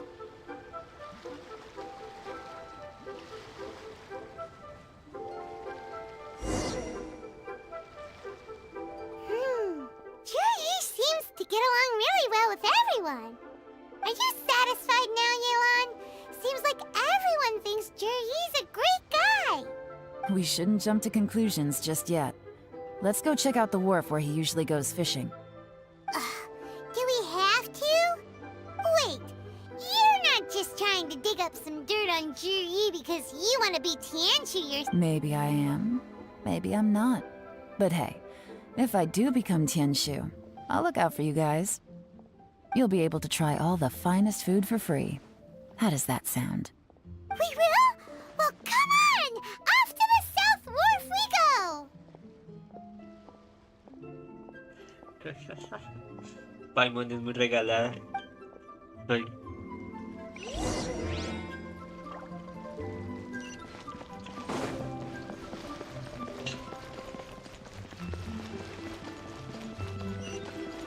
Ah.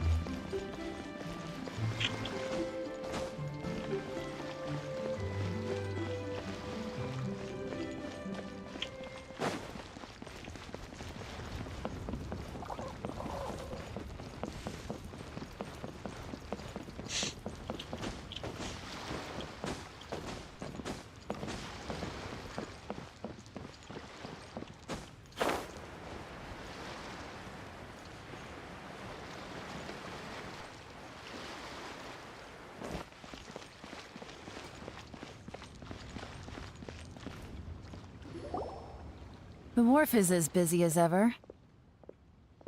I hear the anglers here sometimes sell their fish to the nearby fishmongers.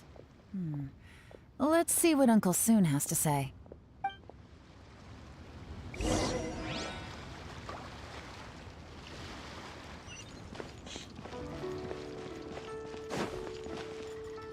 Welcome. What would you like to buy today?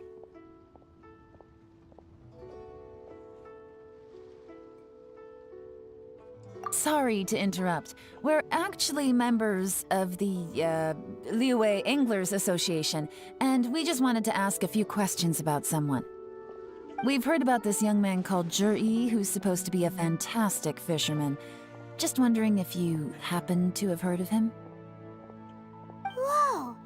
Yelan made up a whole fake identity without batting an eyelid! Ah, yes, Juri. He's been making quite a name for himself recently. I've got some friends who travel all over the place, and they tell me everywhere they go they meet someone who's heard of him. Apparently, he had a rather tough time growing up. Had to work several jobs alongside his studies to make ends meet. How does that saying go? What doesn't kill you makes you stronger. Well, if there's anything to that logic, he's sure to be phenomenally successful one day. Yeah, we think so too. But I'm afraid your Anglers Association might be in for a disappointment. Oh? Why's that? He's good at a lot of things, but fishing isn't one of them. He fishes at the wharf and sells what he catches to me on occasion. His catches are always mediocre. Not terrible, but equally nothing to write home about. If you're looking to recruit some new members, though, I do know a few top anglers I could put you in touch with. That sounds fantastic. I've got a couple of other things to attend to right now, though, so why don't I come back some other time and we can chat over a drink? Sure thing. See you. Everywhere they go, they meet someone who's heard of him. Come on, let's keep asking around.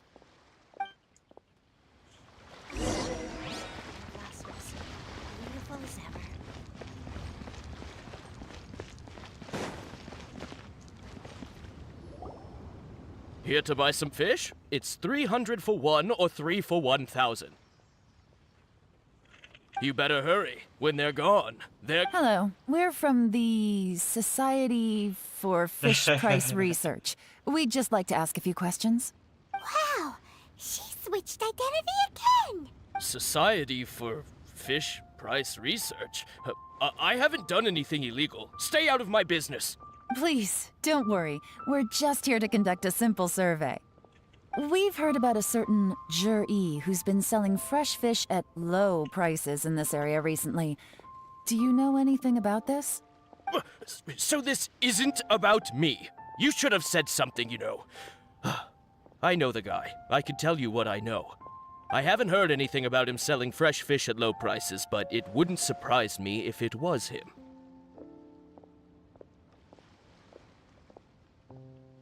Oh? Why is that? Because he's so poor. His parents died when he was very young, and his alcoholic father still owed a huge amount of debt. No one wanted anything to do with him. He was still a kid when he first came to the wharf. His clothes were ragged, and he had a bandage wrapped around his head. And he managed to survive, thanks to Uncle Tien, who gave him some food. But still to this day, he doesn't have a lot of mora to his name. I mean, he can afford to eat and everything, but you'll often see him haggling with others over just a few mora. So, I wouldn't be surprised to find out he's been selling a few fish. It's not like he catches much anyway, so it's not going to affect my business. Don't tell him I said that. You'd rather he didn't know? Well, I spoke to him once, briefly, and I just had a feeling that he really cares what other people think of him.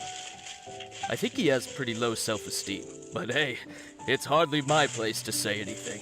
What he's achieved already puts most people to shame. And nobody's perfect. I just wouldn't want to upset him, that's all. I see. Well, thank you for sharing that with us. Not a problem. And just for the record, there's absolutely nothing wrong with the price of my fish.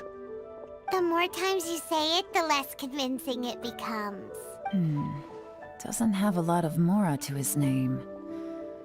Okay, let's keep going.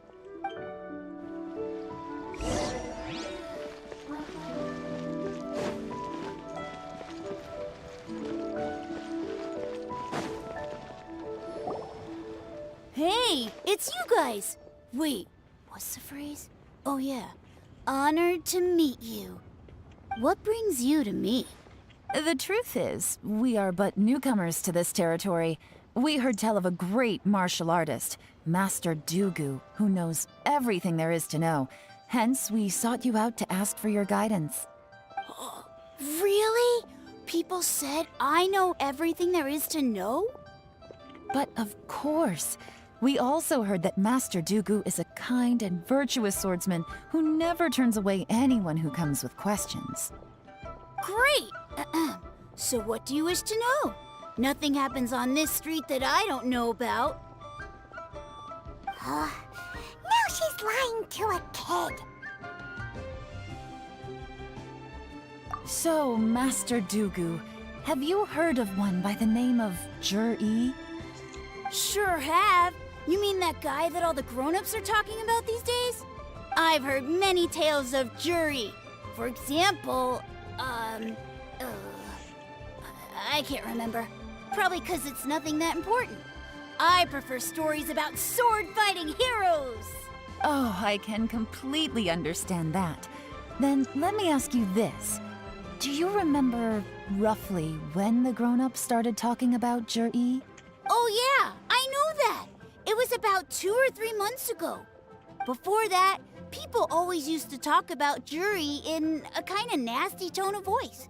But 2 or 3 months ago, suddenly everyone started to like him. Sometimes he gives me candies, so I'm glad that people are starting to like him now. Just as I thought. Huh? What do you mean? I mean, just as I thought, Master Dugu is indeed as kind and virtuous as the legends claim. I'm not that great. Oh yeah, one other thing.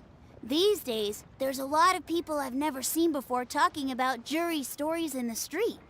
They seem like nice people. Oh, definitely. Great! So next time I see them, I'll say hi. And I guess I can share some of my candies with them too. Certainly. You can also tell my friend in Yenshang Tea House about what they're up to. I'm sure my friend would also like to say hi to them. Thank you, ma'am. You're welcome. Well then, fare thee well, Master Dugu. Until we meet again. Any of that sound strange to you? Strange? What was strange about it? Juri seems to have a great reputation. Uncle Soon and Uncle Gas spoke highly of him, and Dugu Shuo seems to like him too.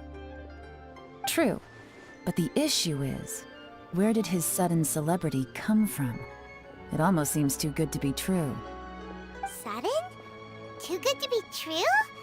What do you mean? No presté atención. No presta atención.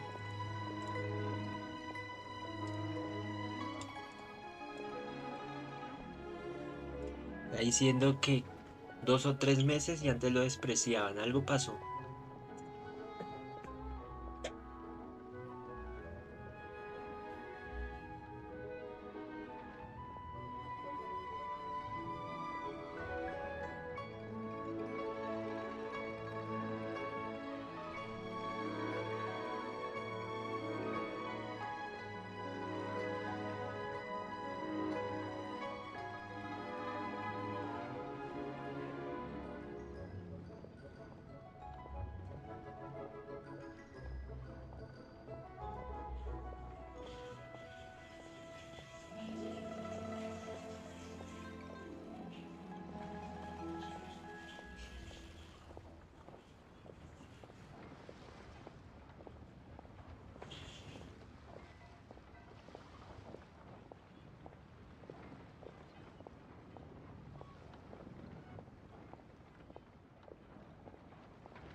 Entonces empezamos a agregar esto.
So he returns cruelty with kindness, and had to work to support his studies. These are the kinds of things that make someone well known in their hometown. But Uncle soon said even his friends who travel far and wide hear about him wherever they go. That's a little over the top, if you ask me.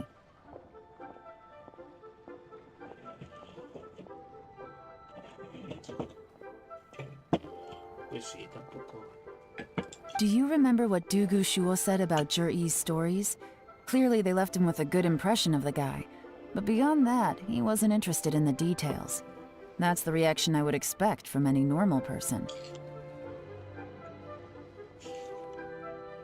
Plus, there's the fact that all this praise of Jur-E has only been happening within the last 2 or 3 months. His childhood, his studies, the thing with his neighbor. None of these are recent events. So why are these stories only going around now? Sí, ahí hay algo raro. When you put it like that, it is kinda strange. Of course, if that's all there was to it, I wouldn't look into it any further. Jur-E was born into a poor family. Paying people to get his stories out there is within the rules of the game as far as I'm concerned.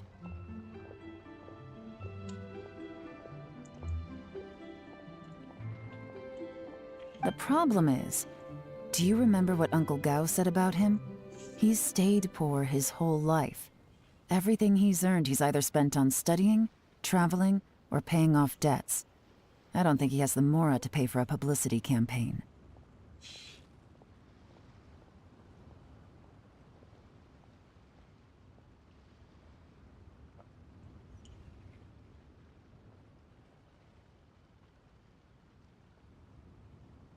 Right. And that changes everything. It can mean a powerful faction is trying to gain influence over the Liu at Xixing.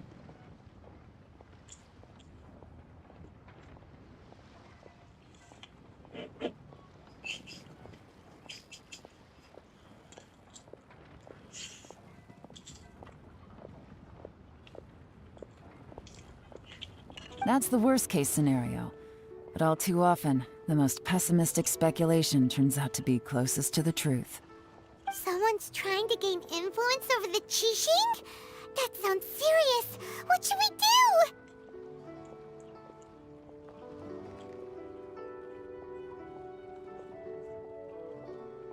Even if we asked Juri about it, surely there's no way he'd admit it! First, we need to find out who's supporting him. Don't worry, I've got a plan.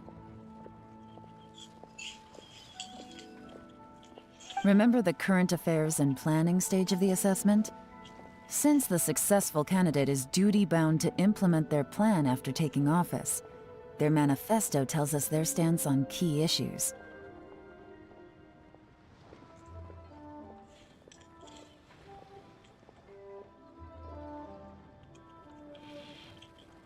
Whoever is secretly helping Jur-E must be seeking to benefit from his actions after his appointment. So, we should be able to find some hints in Jur-E's manifesto on who we're dealing with. Come on, let's get back to Yenshang Tea House.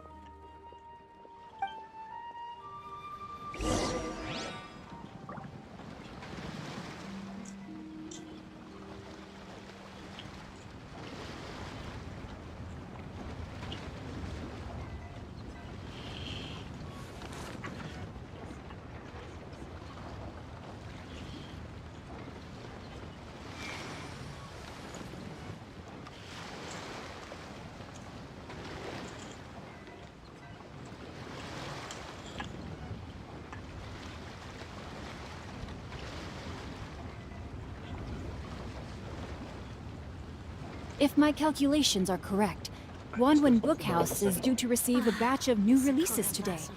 Might we add a small detour to our adventure?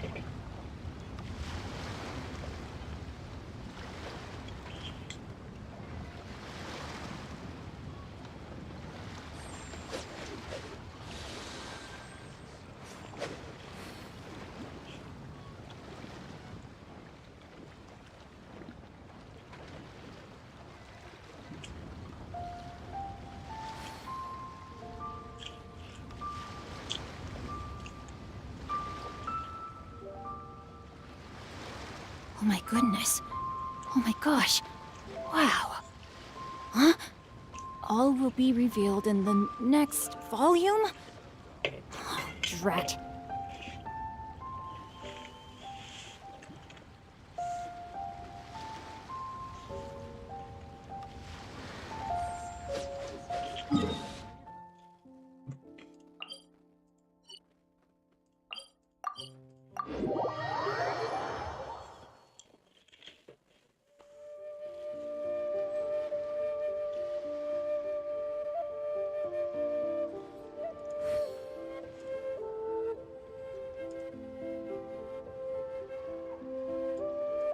If my calculations are correct, Wanwen Bookhouse is due to receive a batch of new releases today. Might we add a small detour to our adventure?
Jur-E's manifesto covers a huge range of topics. Looking for details that don't add up will be like trying to find a needle in a haystack.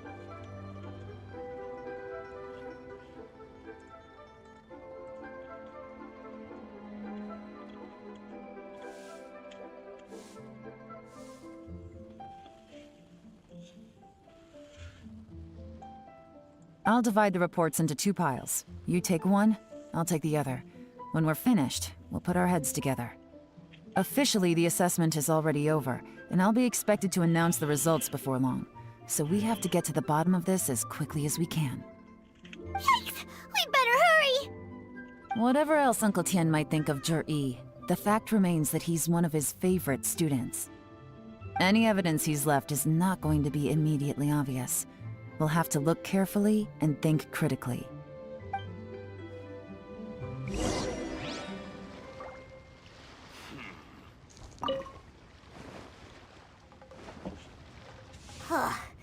Even though Yelan took half, this is still a lot to get through. Well, we gotta start somewhere.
Oh, this reading is giving Paimon a headache.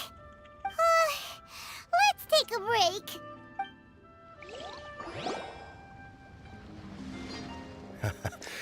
Looks like I'm the first one back, as usual. Oh, hey! It's one of Yelan's little helpers, Shanhua! If you're back, that means you finished investigating Tianwei, right? You betcha. I visited all the commerce guilds and gathered a wealth of information. Every time they asked me to leave, but I always had another trick up my sleeve. Don't drag this out. Just tell us your findings. Yes, Lady Yelan. To summarize my findings, most people who've had interactions with Tianwei will start out complaining about how proud and arrogant he is, but then go on to give a generally positive appraisal of him. The young master of the Feiyun Commerce Guild said that Tianwei appears arrogant, but he's very scrupulous in the way he works. Once he signs a contract with somebody, he treats them fairly regardless of their background. Who'd have thought? Is it possible that his reputation is fake? Is there any way you can check the accounts of the businesses under his name?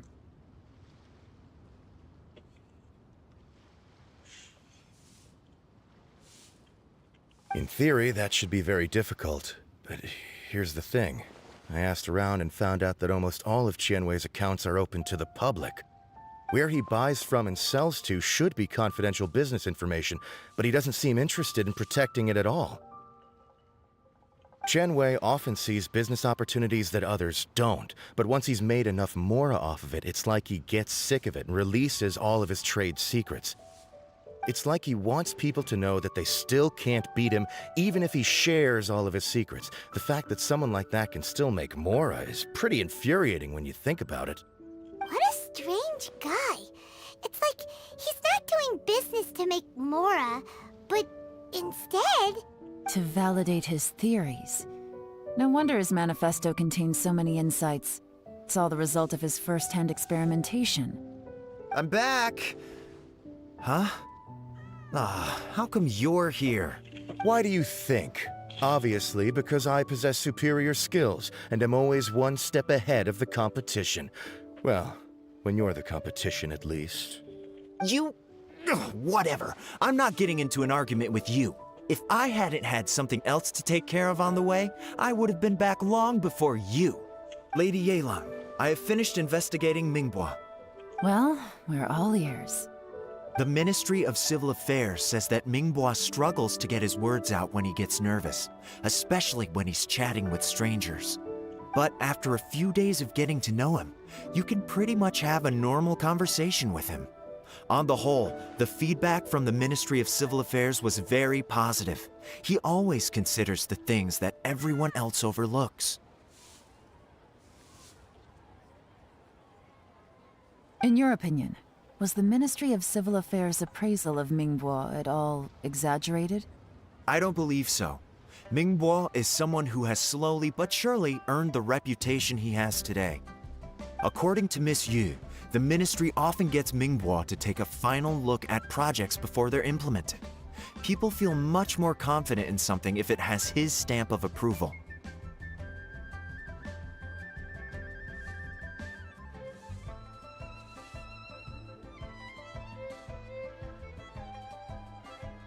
Oh, and also, there was once someone in the Ministry who was lying and cheating to try to advance their career. Mingbois gave them the scolding of a lifetime. Apparently, he can be terrifying when he loses his temper. I haven't seen it for myself, though. Ahí está. Candidato.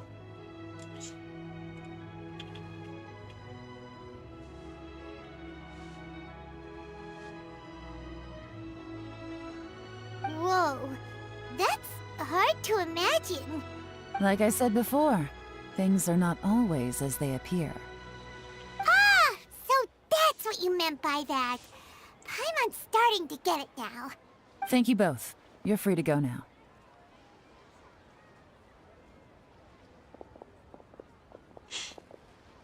So, have you finished reading the manifesto? We still have a bit left.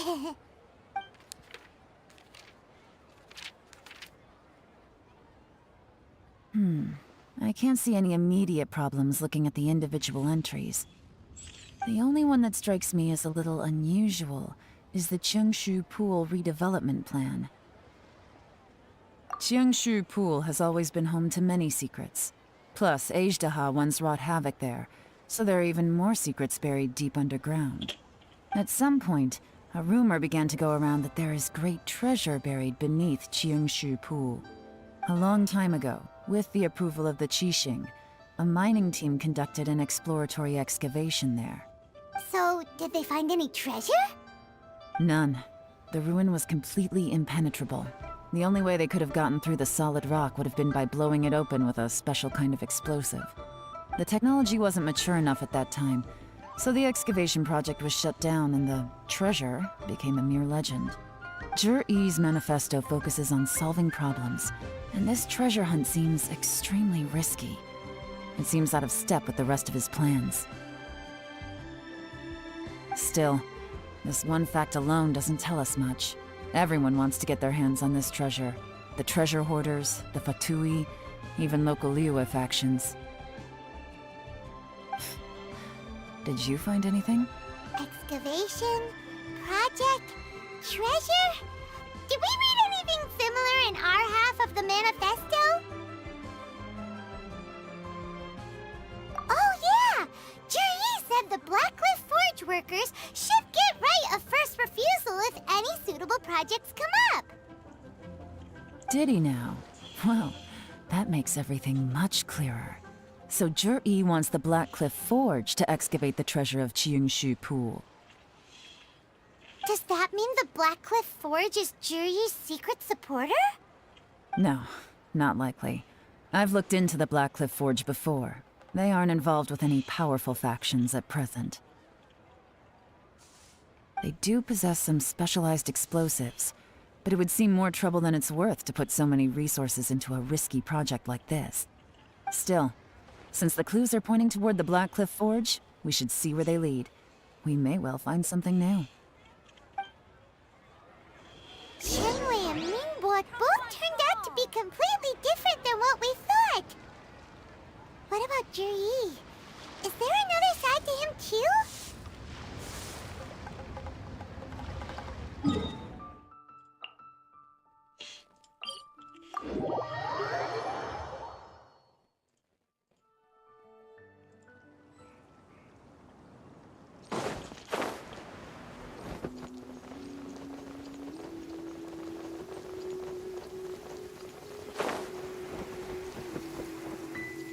My family makes ornate umbrellas that block neither rain nor shine. Their sole purpose is for decoration of— This is the Blackcliff Forge. Let's look around for clues.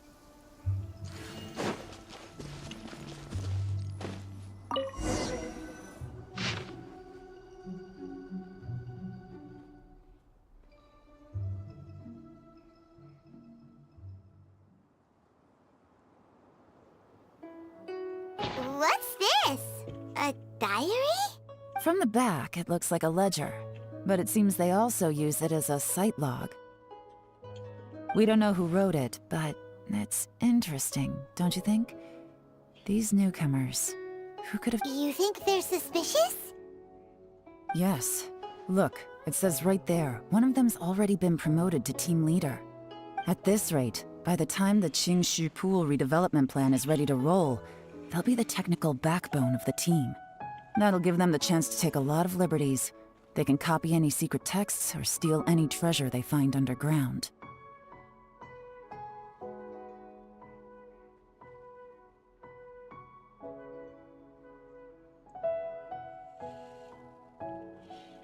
Imagine if we didn't suspect anything.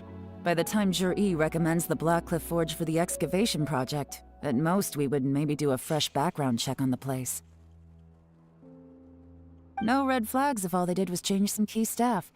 And even if we decided to vet the staff individually, they'd have had more than enough time by then to come up with fake identities.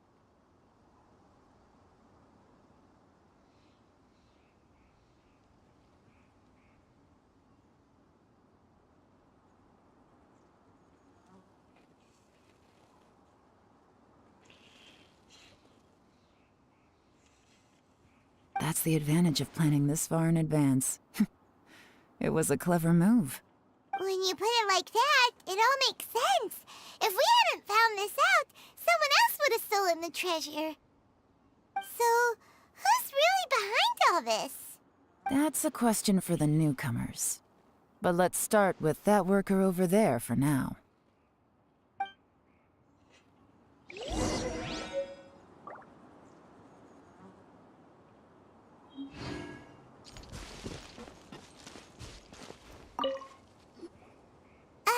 Excuse us.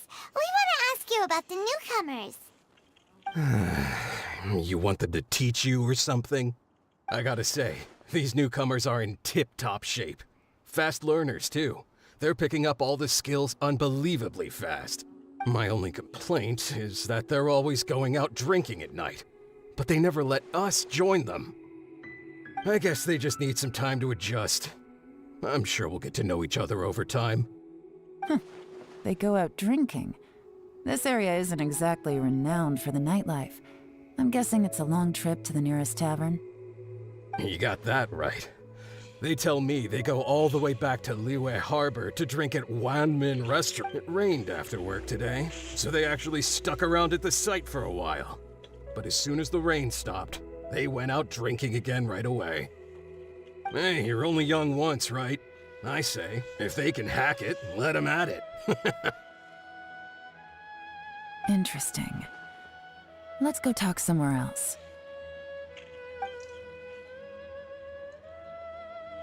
Looks like our hunch was on the Mora. These newcomers are very suspicious. Drinking in Liyue Harbor, huh? Some cover story. I'll wager they've been going to intelligence updates. Good thing it rained today. It means they'll leave footprints. I doubt they'd give themselves away that easily, but let's follow them and try our luck.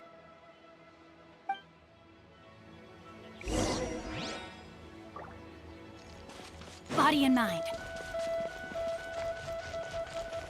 They went that way! Hurry, we gotta catch up!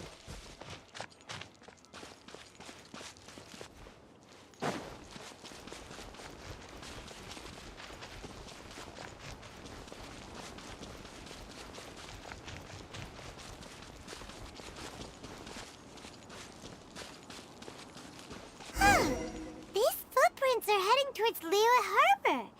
Maybe we were wrong about them. Time to act.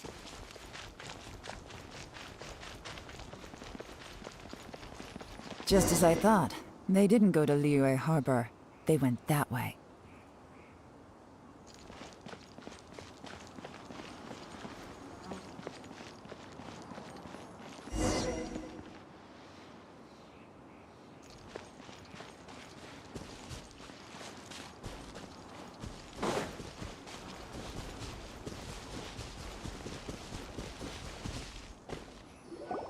The footprints stop here.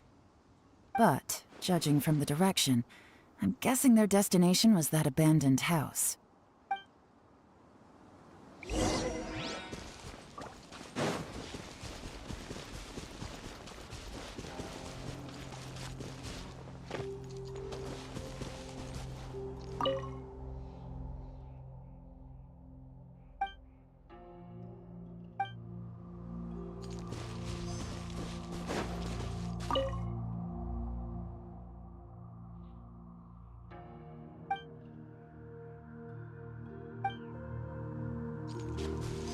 Body and mind.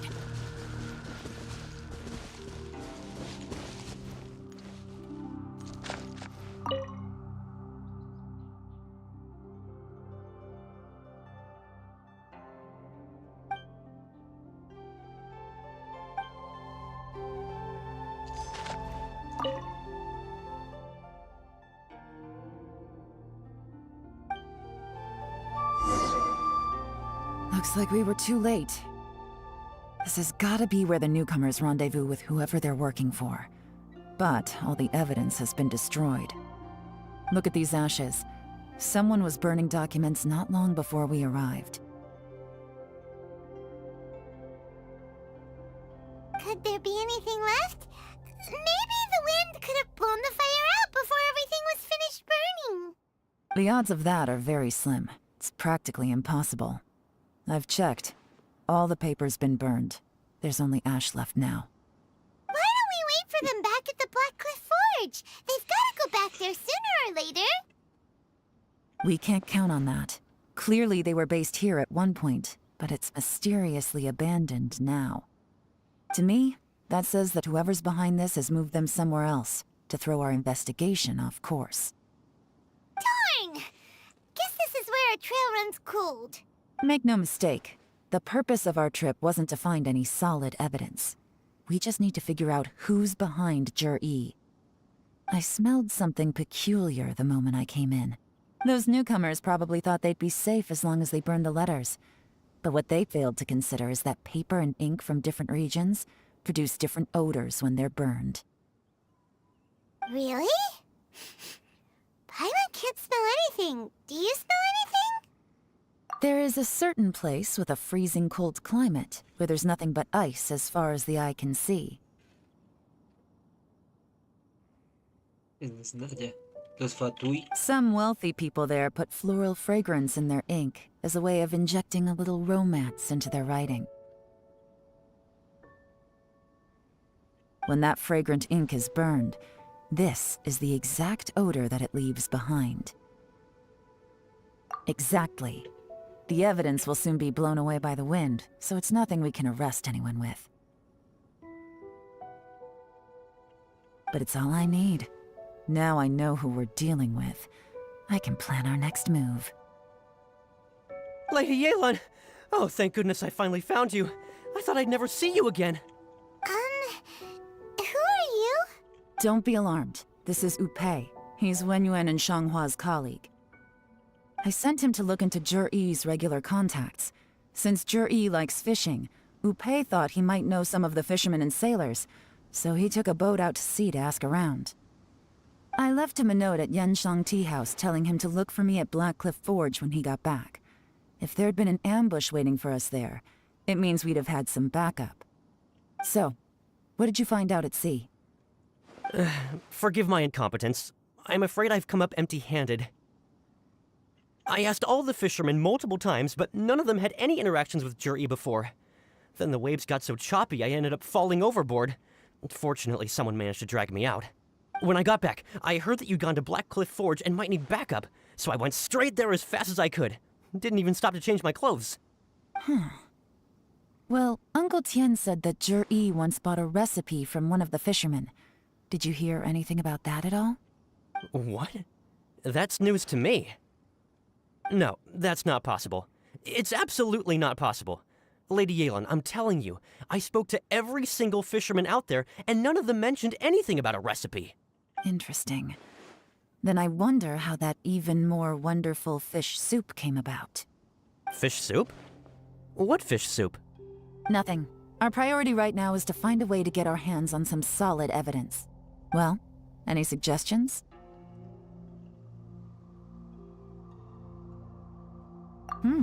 Not a bad idea. Upe, what do you think? Honestly, I've already tried following Jur-E, but the guy's too cautious. Never meets with anyone suspicious. Okay, so tailing's out. No, we'll still need to tail him. But first, we need to do some groundwork. Groundwork?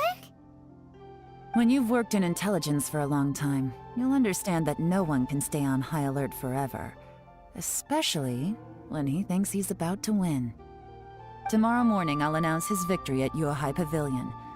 Take a guess what you think he'll do next. Be sure to arrive on time. You won't want to miss the show.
Good.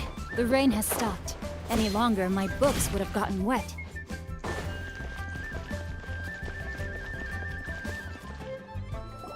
It looks like we're all here.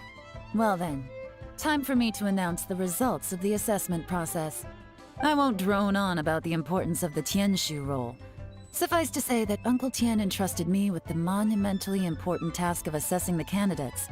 And now, it falls to me to give him a satisfactory answer.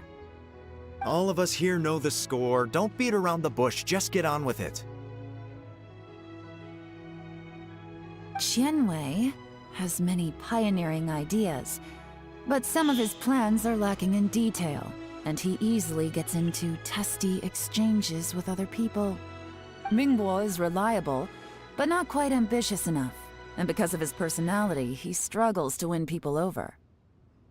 In contrast, Jur-E is evenly balanced across the board, and enjoys an excellent reputation in Liyue. After much consideration, I have decided to recommend Jur-E to the Liyue Qixing. What? Oh, congratulations. Thank you. Honestly, I'm a little surprised to hear my name being announced. In my estimation, all three of us are worthy candidates for the Tianshu position. as your competitor, I've become keenly aware of your great talents. Would either of you entertain the possibility of working with me in the future and taking on some of my workload? I'll have to see. I'm in a bad mood. This is the last thing I want to be thinking about right now. I don't mind, as long as I can help. Okay, well, that's all from me. Jur-E, you'll have some preparation to do. It won't be long before you're informed of your official appointment. I hope you will work hard and make Uncle Tien proud. I will live up to the Tianshu name. On this, you have my word. I should go. I need to pack my things, and then I think a celebratory meal is in order. Would anyone like to join me? Count me out. I'm not in the mood for a celebration. Jur-E seems pretty relaxed now. This would be a good time to follow him. Hey, Traveler, tell me something. What exactly does that guy have that I don't? If you can't answer that, I'm not accepting this result. I, also wouldn't mind knowing. Oh no, if we get stuck here, we won't be able to leave! Follow him. Yes, ma'am.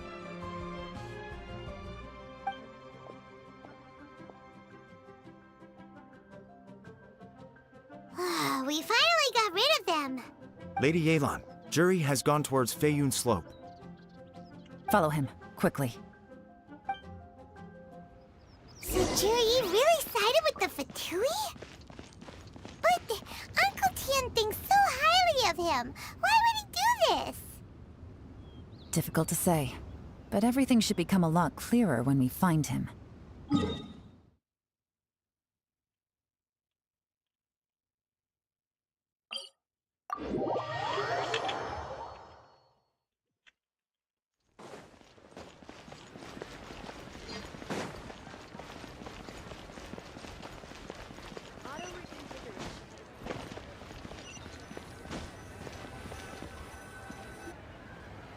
Sorry, Lady Yelan. We lost him. He's too good at this. We weren't able to keep following him without being seen. How the heck did he manage to shake Yelan's subordinates? I guess Juri didn't let his guard down. Still as vigilant as ever. No, Upe says he's much more relaxed than usual. Maybe it's just how he's wired. Perceptive enough to sense when he's being watched. But how? Don't blame yourselves. Let's not forget he was trained by Uncle Tien himself. Evading detection is not an unusual skill for him to have. If I'd asked you to tail Uncle Tien, you'd have ended up at a dead end too. It's fine. So, where did you lose him?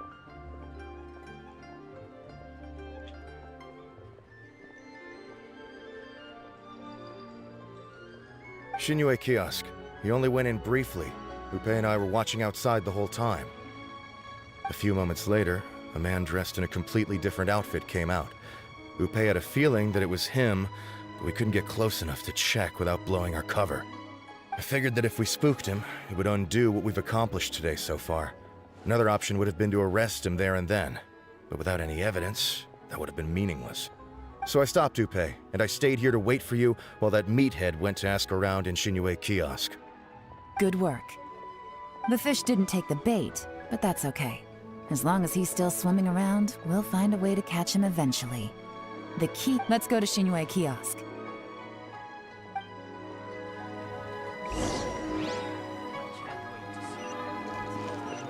Time to act.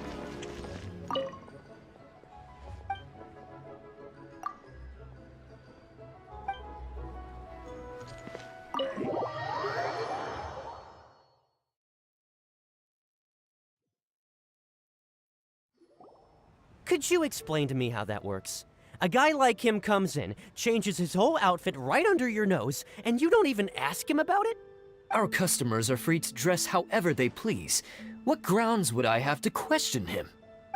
Okay, fair enough, but didn't you think it was just a little bit strange? Well, maybe I did, but it still doesn't give me the right to stop him. Enough. Let's tone this down a little. I'll make this quick. Just one question. What did he buy while he was here? Oh, he didn't buy anything. He just picked up a bottle of liquor that he ordered ages ago. A bottle of liquor? Yes, a very strong kind. Fiery, with a rich flavor. Not something the average customer would order. This gentleman ordered it in person from us a long time ago. He was only here today to pick it up. Liquor and wineware. I see. Let's go. Where to? Shigu Antiques.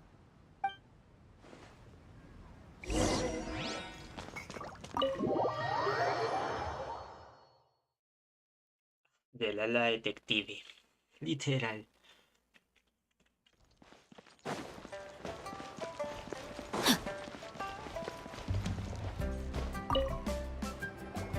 Hey, Miss Linlong. Sorry to bother you. Zhi ordered a wanware set from you not long ago, right? We're friends of his. He's been telling us how impressed he is with the quality, considering how affordable it was. So we just had to come and take a look for ourselves. Sure. Which model are you looking for? We don't really know a whole lot about wineware. Let's just go with Zhi's choice. Would you be able to show us the one he bought? Zhi picked up his set not long ago. As a quality imitation of an antique wineware set, it has the look and feel of a luxury item. Just so you're aware, we don't have many of this model left in stock, and now that Mr. Zhi has taken one, I'm afraid it may encourage the price to go up a little. Don't worry, price shouldn't be an issue. I'm sure we can work something out. But I'm just a little hazy on one thing. Did Zhi's wineware set include wine glasses, or...? For this set, the wine glasses are sold separately. Minimum purchase is 1 glass, maximum is 4. Mr. Zhi bought 2. Okay. Thanks, Linlong. Seems there's a little more to buying wineware than I first thought. We'll have to mull it over. Well, don't take too long. We could sell out any day now. All right, see you next time. This is turning into a real headache. I'd just like to point out that we have the self-professed Grand Master of Fieldwork here to thank for being wholly incapable of tailing an ordinary civilian without being seen. It's not like you did any better. My specialty is information trading, okay? I don't have the physical agility. What's your excuse? Fair point. Yelan, so has the plan failed? Oh, if we can't figure out where Jerry went, there's not much we can do. But why was he buying liquor at Shinue Kiosk anyway? To celebrate? Obvio. If so, it's no ordinary celebration. What do you mean? First of all, Zhi isn't much of a drinker. On some level, he hates alcohol because of what it did to his father. If he was just looking to celebrate by himself, he wouldn't spend his meager savings on an expensive bottle of alcohol. Let alone... No. This is a victory feast, held in honor of Zhi's private sponsor. Whoever this person is clearly enjoys hard liquor and has a very high status, hence the need for expensive-looking wineware. Now, where might we find Fatui who match that description, I wonder? Fatui officials. Should be either the Snezhnayan Embassy or the Northland Bank. Have both locations surrounded. Take as many people as you need. Lady Yelan, is it time for us to make our move? If so, you can count me in. Get with the program, would you? This is a covert surveillance operation. Zhi may be vigilant, but that doesn't mean the same is true for his drinking buddy. In which case, we don't need to change tactics. Just change who we're following. Great idea! So we just need to find out who Zhi bought that liquor for and follow them instead!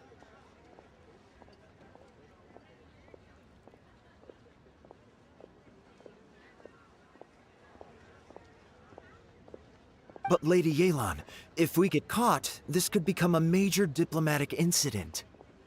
I'm well aware, but don't you see? Zhi is gambling everything on this. If we really want to catch him, we're going to have to accept a little risk ourselves. Stick to your orders, and make sure we're covering all other bases too. Anywhere else Zhi might be going. I want eyes on those locations. Yes, ma'am. Don't worry, Lady Yelan. Jur-E may be a slippery character, but we'll keep a close watch on the movements of all Fatui officials. I'll be waiting for you at the tea house. If I'm guessing correctly, Fatui officials are likely to take action at night. You should go and get ready. Then meet me at Yenshang Tea House.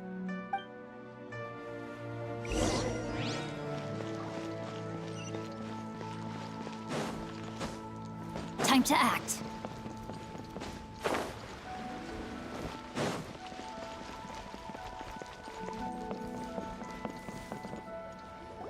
Perfect timing. Wenyuan just sent word that the Fatui ambassador, Yusupov, just left the embassy alone. He's heading in the direction of Qingshu Pool.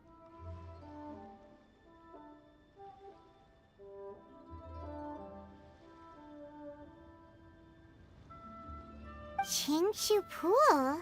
That's the place Jerry mentioned in his manifesto. It looks like that's where they've arranged to meet. Sensible choice, I'll give them that. Qingshu Pool is always crawling with monsters. Most people wouldn't dream of going there. It's one place they won't need to worry about being seen. Oh no, we gotta go get them! Let's go. If my hunch is correct, we just might hit the jackpot this time. Haha, Yelan.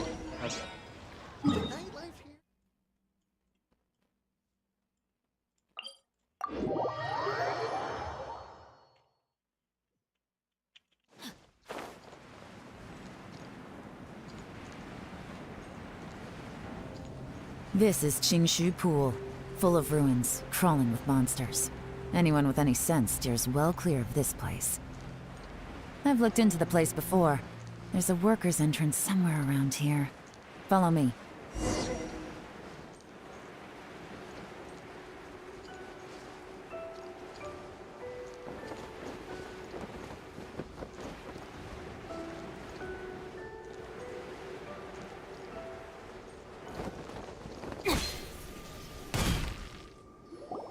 There's been some work done on this place in the past, but it's a bit of a labyrinth inside. I can't guarantee we'll be safe once we're underground. The workers left an emergency access route. If we can find it, this will be a much easier journey.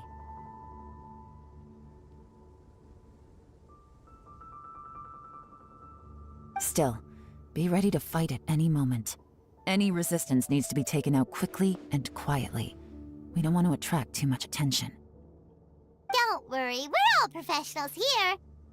By the way, Yelan, where are your 3 little helpers at? They have other things to take care of first. We couldn't afford to wait for them, but they'll join us later.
Quietly now.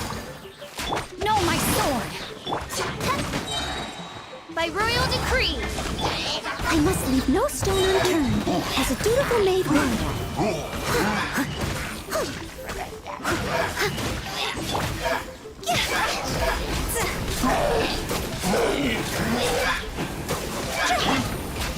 Busted. Here comes the catch. As I expected. But this shouldn't be too much trouble.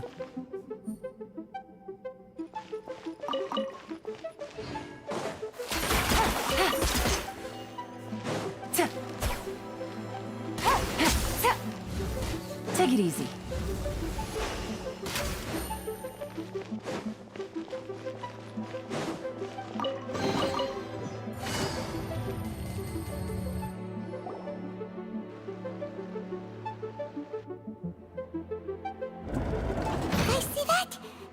gotta be the Fatui ambassador here to meet Ji. Looks like he went through that door. That must be the emergency access route, right? Come on, let's hurry.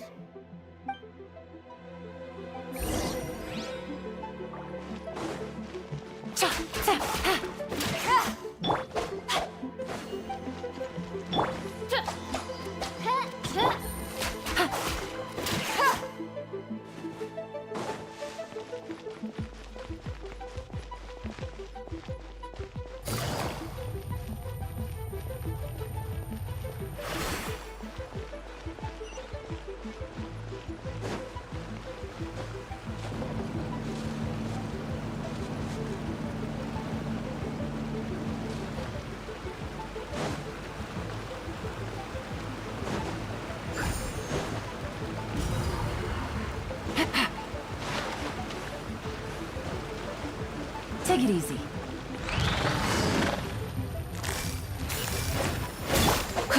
Rain cutter!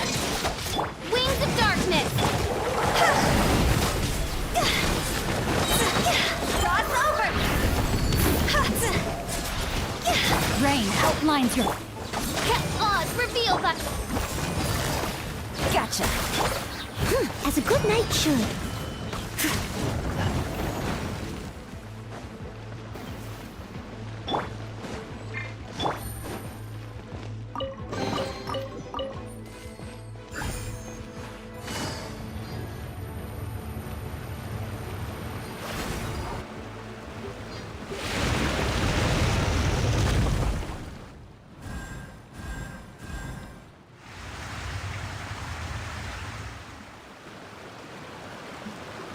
The water's gone down. Hey, look! Is that another way through?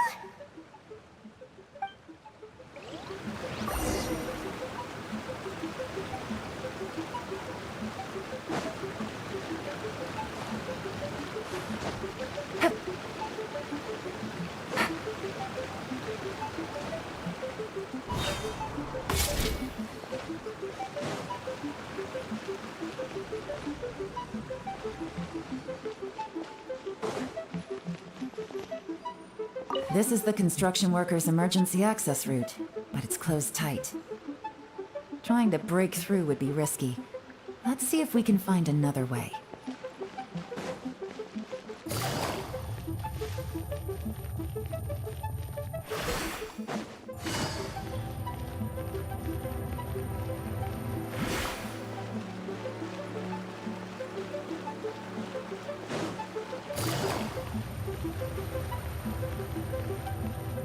Take it easy.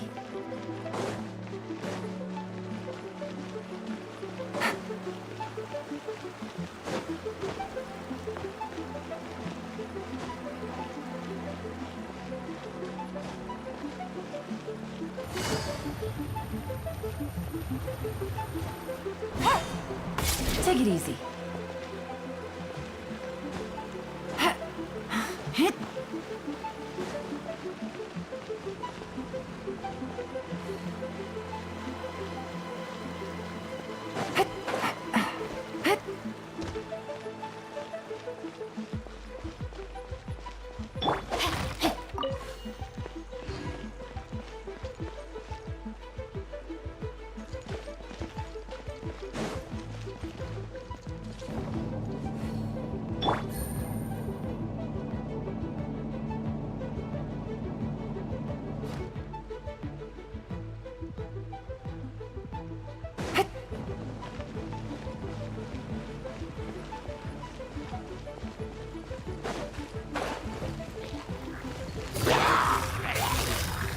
Busted.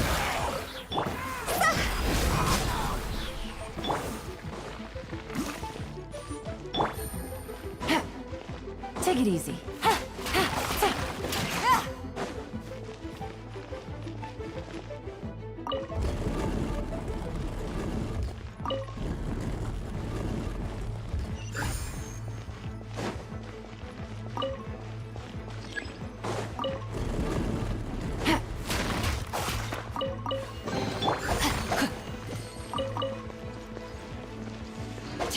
Time to act.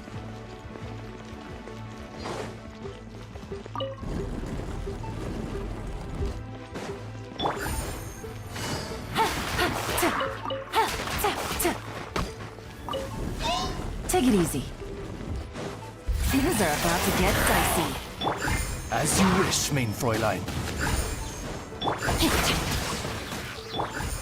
Steady as stone. I'll catch up.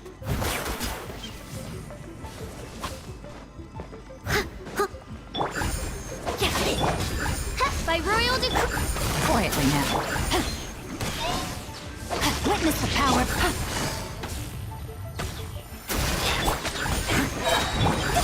This isn't good.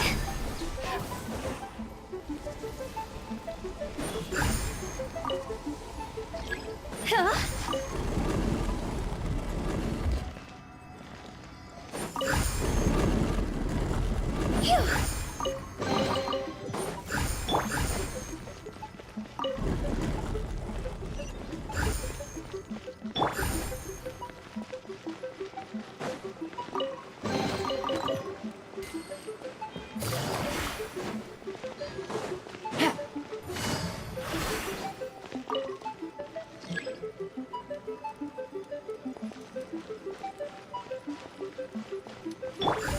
Time to clean up.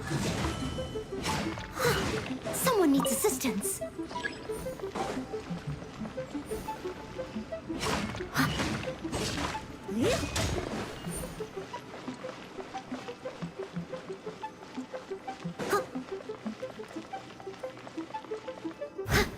Someone needs assistance.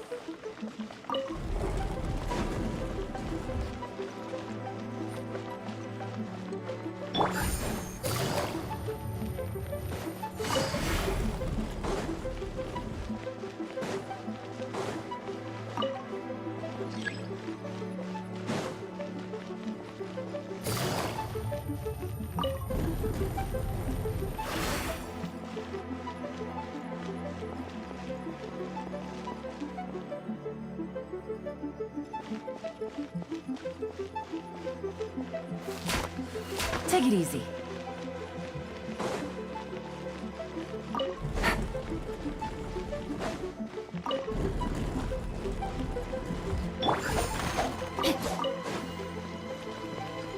Body and mind.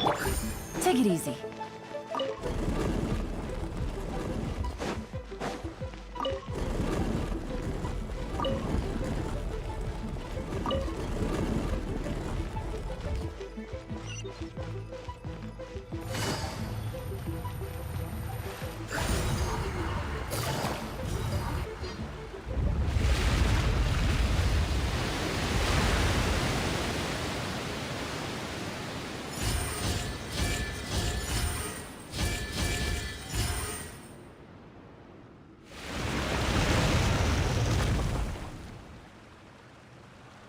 The water's flowed into the groove, and now the statues have lit up. Okay, now we should be able to move the statues.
Take it easy.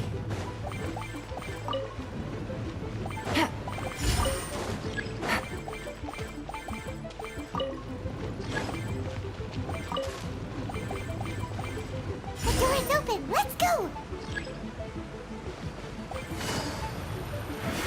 We should be nearly at the bottom now. Let's wrap this up.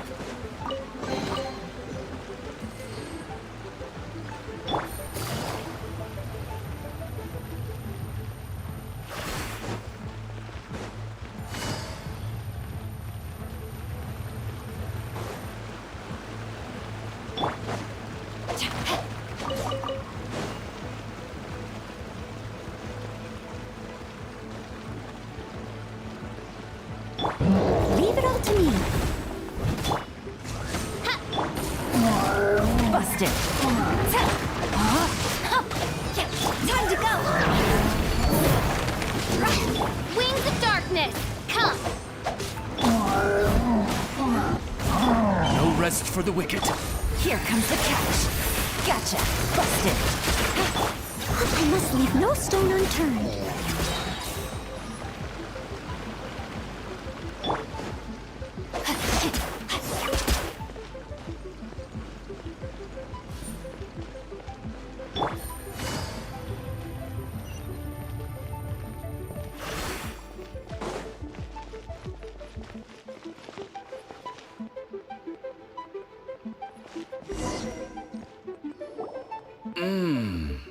I can tell from the aroma that this is very fine liquor indeed. I'm impressed.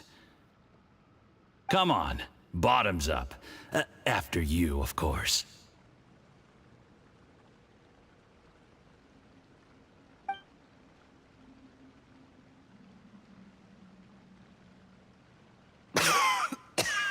Oh, sorry.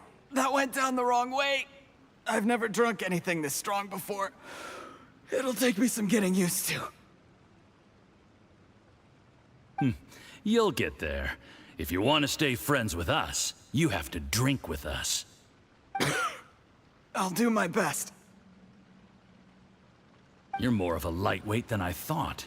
Already struggling after one glass? I thought you were made of sterner stuff. You certainly kept it together when you were poisoning your teacher's soup. Come on, another round. Less talking, more drinking. Sure. You didn't leave me much of a choice, though, did you? Just the mention of poisoning sends shivers down my spine. I'm more timid than you realize. Every time I poisoned him, I had to hide away at home for a few days because I was so scared of getting caught. Look, I know it has not been easy for you, my friend. We appreciate all your hard work. But, I have to say, you really are quite a genius at poisoning people. Y qué ratón. I mean, the poison we brought from Snezhnaya is as strong as this wine, but you found a way to turn it into an imperceptible, slow-acting poison, and came up with the idea of delivering it through fish soup. What was it you said? Oh, yeah. You said the soup's fishy flavor neutralizes the pungency of the poison, and this process even makes the soup tastier as a result. How did you think of that? It struck me one day when I was fishing. I'm lucky it did. Otherwise, I'm not sure I would have been able to fool Uncle Tien. You have performed excellently. The Fatui will continue to provide the support you need to consolidate your position as Tien Shu. Of course, this is as long as you continue to do as we instruct. Aside from Qingshu Pool, we also have some other requests for you, which we will inform you of in due course. Don't worry. Whatever tasks you have for me, I will perform them diligently. Did you hear that? It was poison! That's why Uncle Tien hasn't been feeling well recently. It's all Jurye's doing. What a nasty guy. Seize him! Hold on. Did you bring a camera? If not, you can use mine. This is quite a scene. We have to capture it for posterity.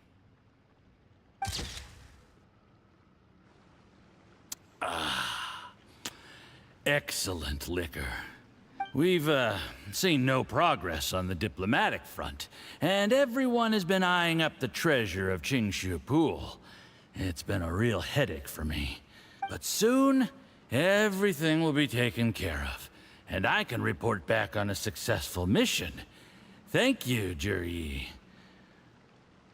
I remember when I first saw you. I knew right away that you would make a good partner for us. Hey, do you still remember what I said to you?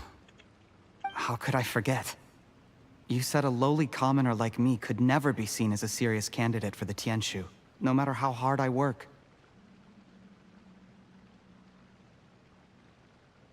The only way is for you to shine bright in the Tianshu's darkest moment. I think you were absolutely right.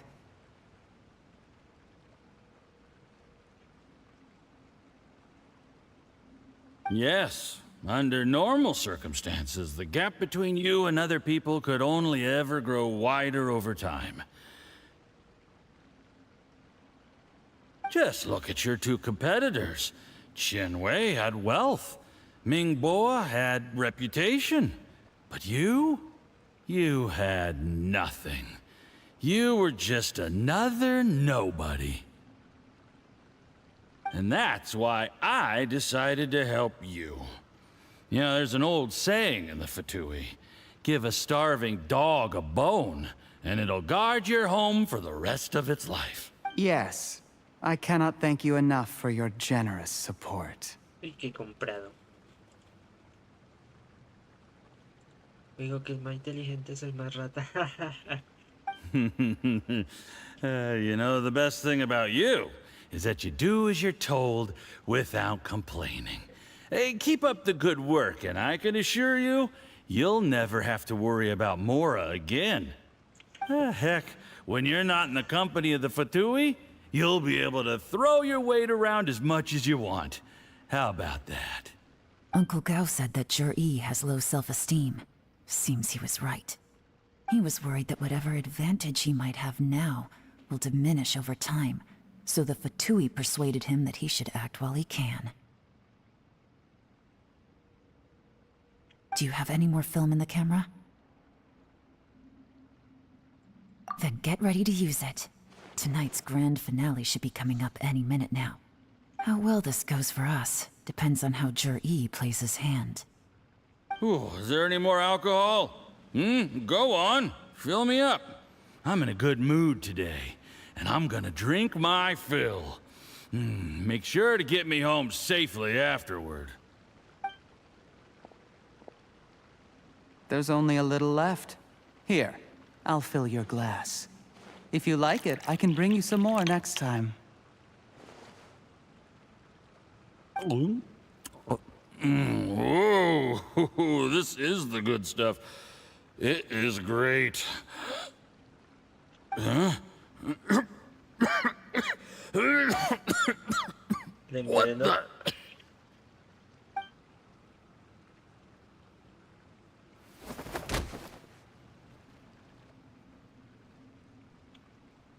Jur-E, you poisoned my wine?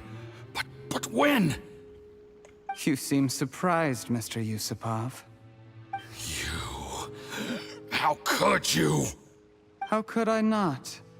I've sacrificed years of my life studying and reflecting to prepare myself for this position. And in the end, I even had to poison my own teacher. You really think I'd put myself through all that just to become your little puppet? I don't want to bow down to anyone ever again. And that includes you. You imbecile. It's the Fatui who got you to where you are. Do you understand? If I disappear with no explanation, the embassy will come after you. They'll get to the bottom of this. Mark my words. Do you see the haystack in the corner? Underneath it is a pile of explosives. And next door in the dark room are the 3 undercover agents you sent to infiltrate the Black Cliff Forge.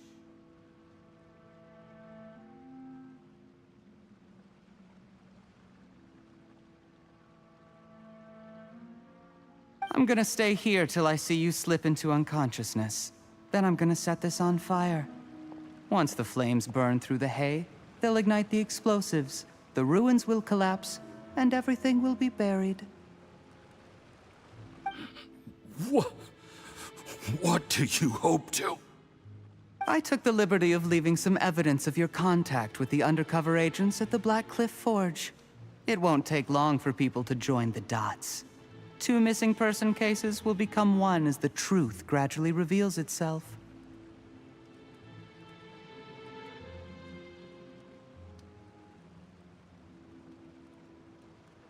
The Fatui planted undercover agents in the Black Cliff Forge to steal their signature ruin-grade explosives. Their plan was to blow through the solid floor tiles in the dead of night and seize the treasure of Qingshu Pool. But things didn't quite go to plan. Mistakes were made that led to the accidental deaths of the entire crew. Faced with the overwhelming evidence, the embassy won't investigate this any further. In fact, they'll be only too happy to blame it all on a rogue operation by you.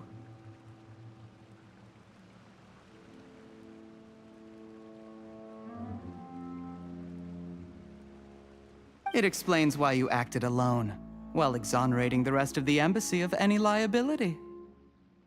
Of course, none of that will have anything to do with me.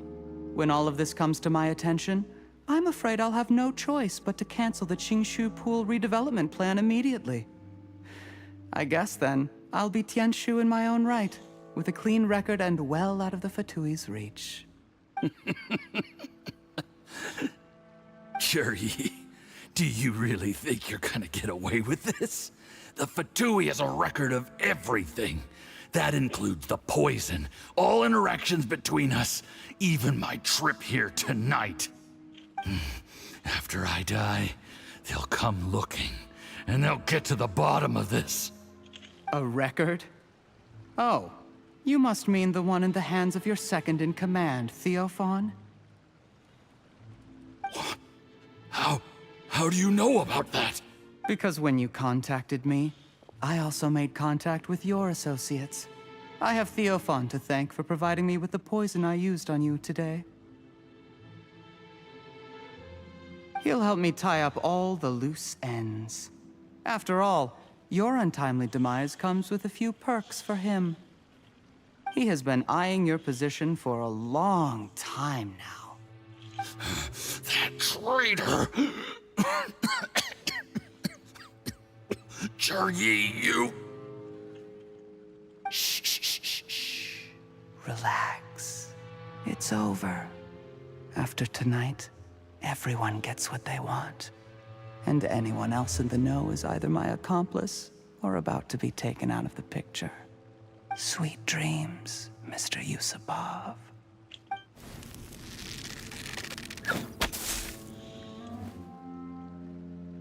Se acabó el jueguito.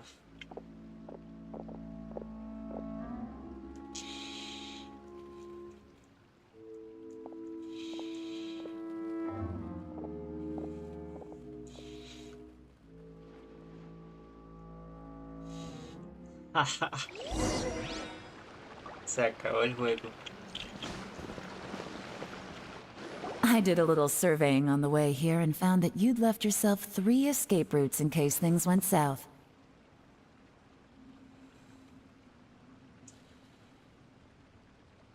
I have them all surrounded. If you're thinking of trying anything, save yourself the effort. The game's up. We were here the whole time and have pictures of everything. They came out pretty nicely. Want to see them? The game's up? Forgive me, I'm not quite sure what you're referring to, Miss Yelan. I happened to discover a Fatui operation here, so I approached them on the pretext of joining forces and eventually brought them down from within. If it pleases you, Miss Yelan, I'd be only too happy to have you join me in investigating this matter. This is how you want to play it, huh? Fine. You do you. All we need to do to convict you is establish that the poison in his system is the same as in Uncle Tien's. Nothing else you wanted to add? Let's leave it there then. Time to go.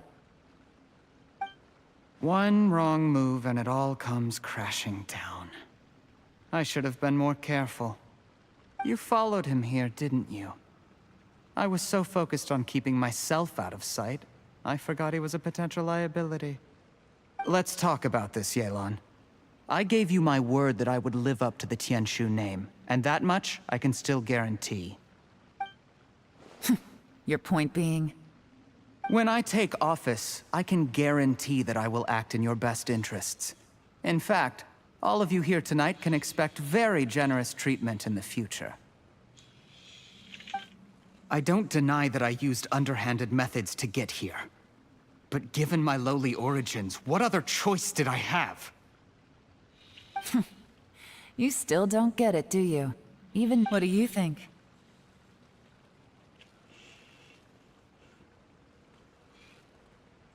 Exactly.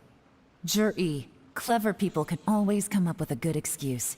But while you might be able to get other people to believe you, you'll never be able to deceive yourself. There's nothing wrong with wanting to win other people's respect, but when has Uncle Tien ever looked down on you? He was like a teacher and a father to you, but you chose to repay that by poisoning him. Whatever positive goal you may have started out with, you threw it away in that moment. That's enough. Of course. What makes this even crueler is that you managed to convince yourself there was no other way. Uncle Tien was always going to give you this opportunity, even if you'd done nothing at all. Out of everyone in the world, he is the one who trusts you the most. So much that he drank your fish soup without doubting you, not for 1 second. That's enough! That's enough. Life is like fishing. It cannot be rushed. Whatever you do, impatience will accomplish nothing. I was just like you once, desperate to prove myself. Only later did I realize things do not always turn out the way you plan. But you have to keep calm to carry on. You're still young. Be patient, believe in yourself, and don't look outside yourself to prove your value.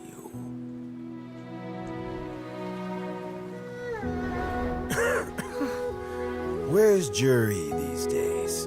It's been a long time since he last paid me a visit. Maybe he's just busy. Well, next time, if he doesn't bring a pot of piping hot fish soup, don't let him in.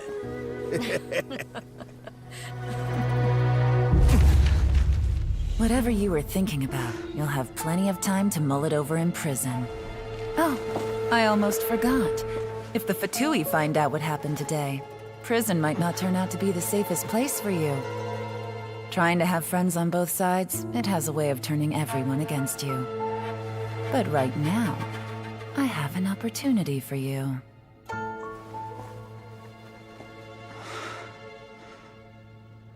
Huh?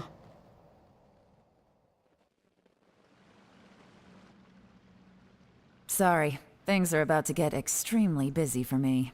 Let's meet at Yenshang Tea House tomorrow morning.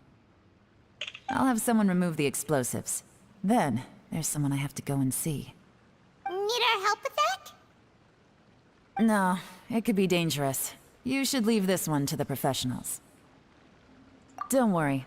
As long as they're willing to cooperate, this'll be a straightforward deal.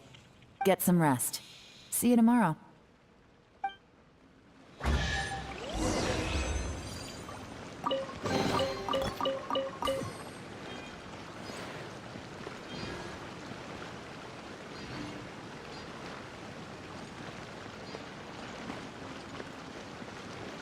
Body and mind.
'Twas on a deserted moonlit night that the hero approached the vile dragon's limpid lair.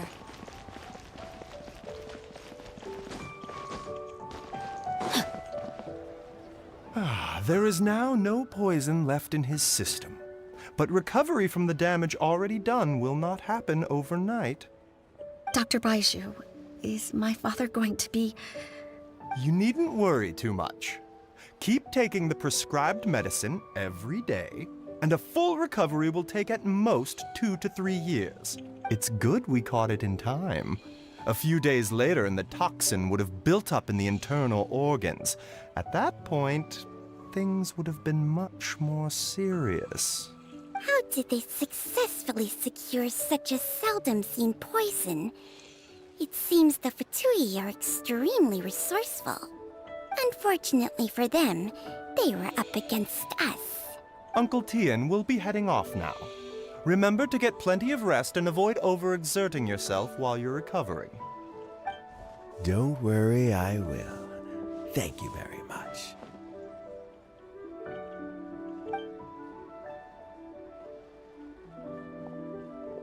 Ah, you're here too? Thank you for all you've done to resolve this situation. And I'll have to make some tea in a moment. You simply have to try it. Yes, the exhaustion seems to have gone. My mind is steadily getting clearer again. Luckily, it looks like choosing the Tianshu's successor is suddenly not such a pressing issue after all.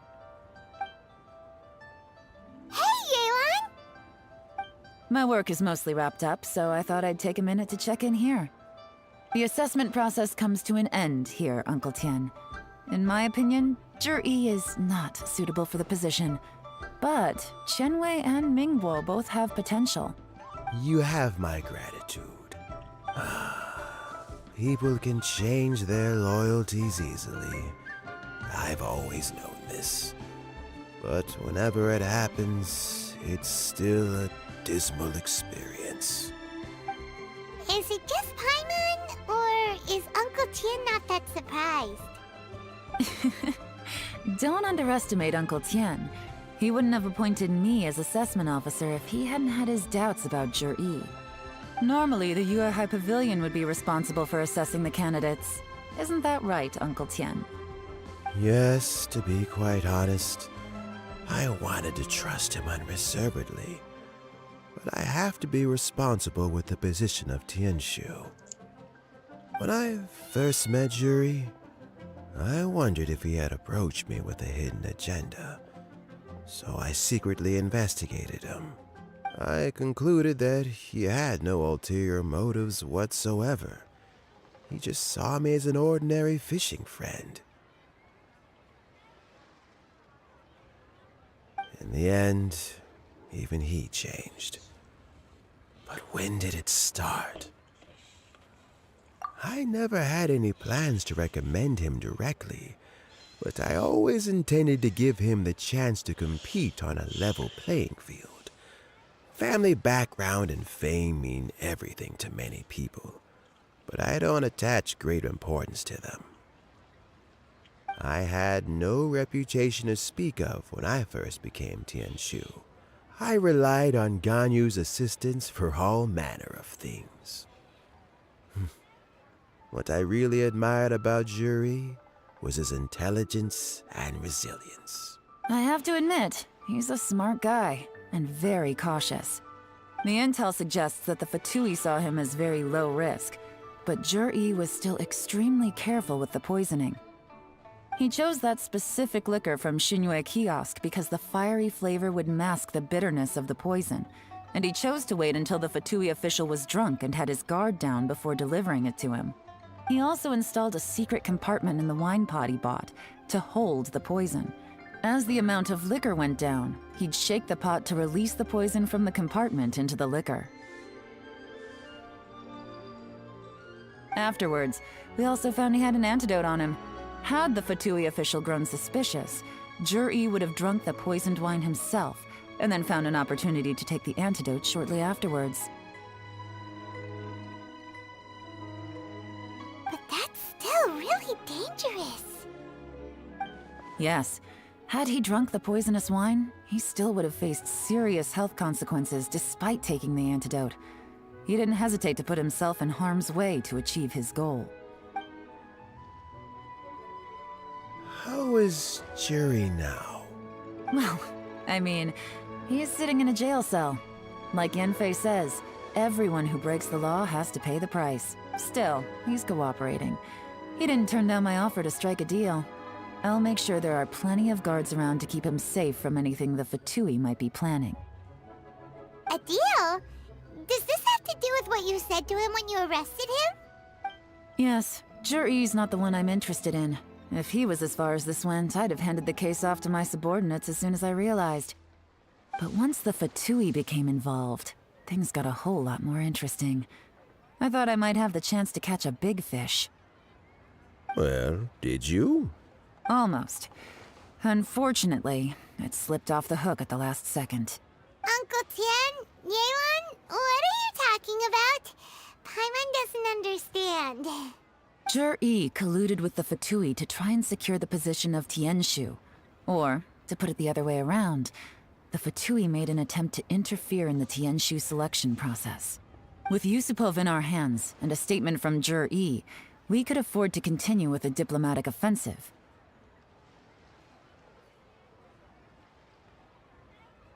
Also, we'd be able to gain control of Theophan, Yusupov's second-in-command. Then we'd have a pawn in the ranks of the Fatui.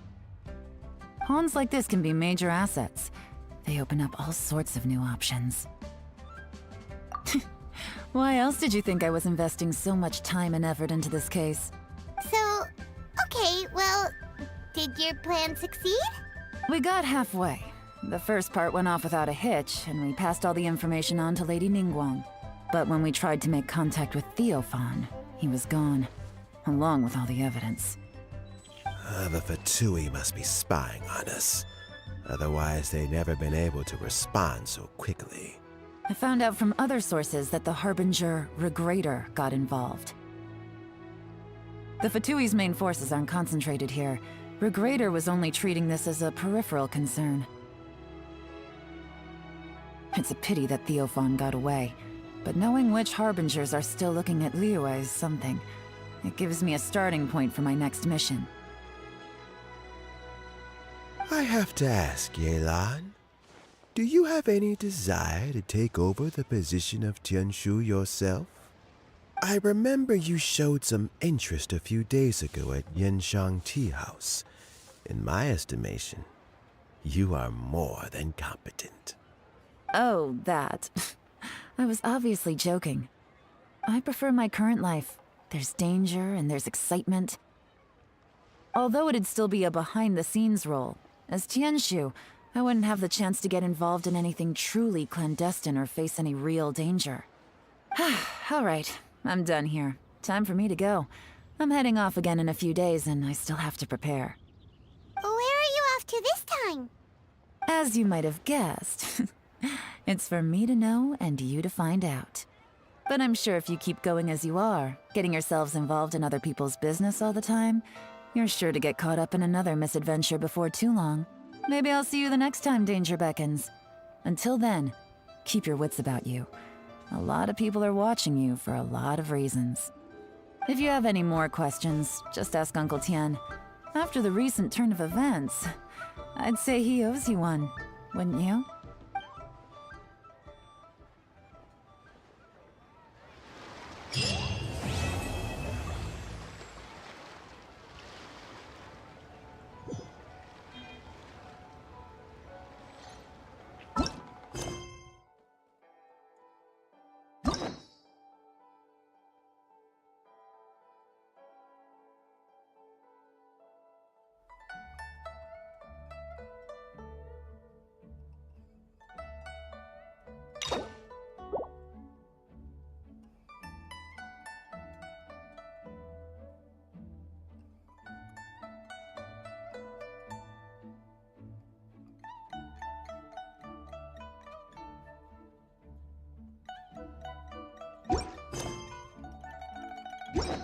I never...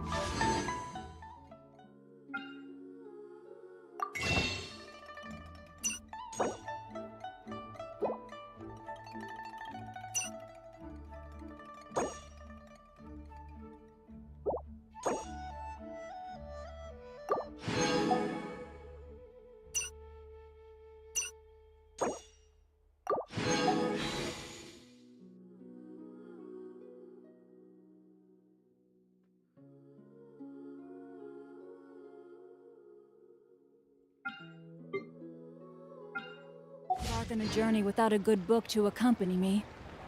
What would you like to know?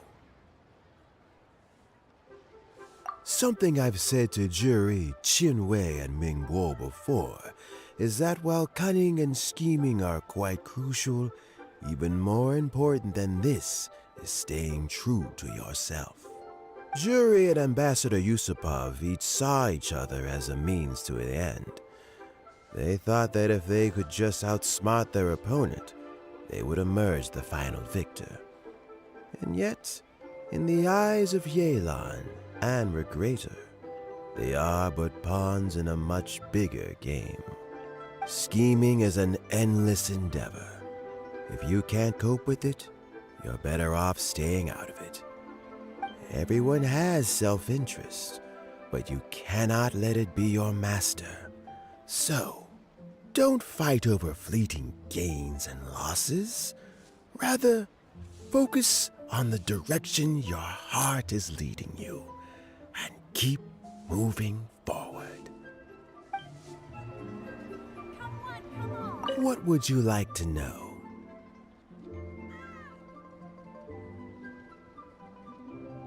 As Yelan says, now that I'm on the mend, I should have another few years worth of work in me. During this time, I plan to gradually hand over my duties while mentoring some new candidates. That reminds me. Qianwei and Mingguo are still waiting downstairs. I must go and have a chat with them shortly. What would you like to know? Regrator is the 9th of the Fatui Harbingers, though likely the first among them where wealth is concerned.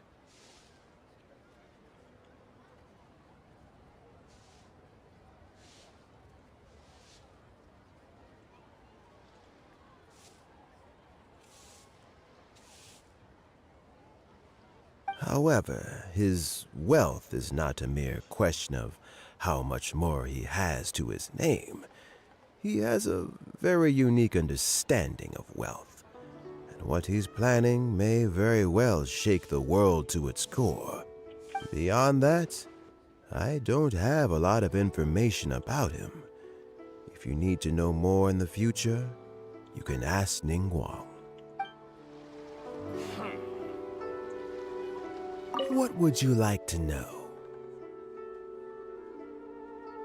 I first met Yelan when she was very young.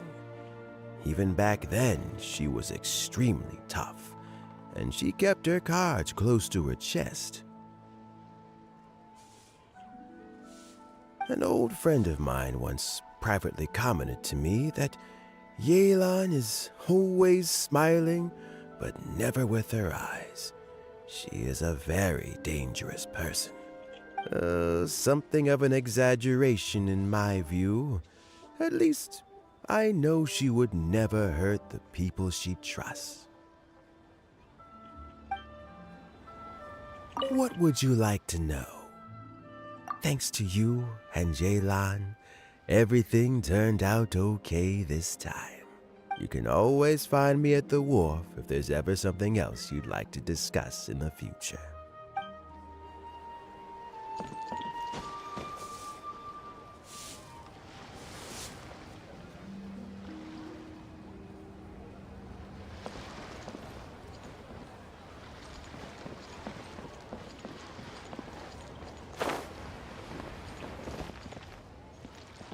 So Jerry is already in prison, I guess? You think? He poisoned Uncle Tien. I still can't believe he'd do that. Why the long face? Nothing. I think it's a great shame.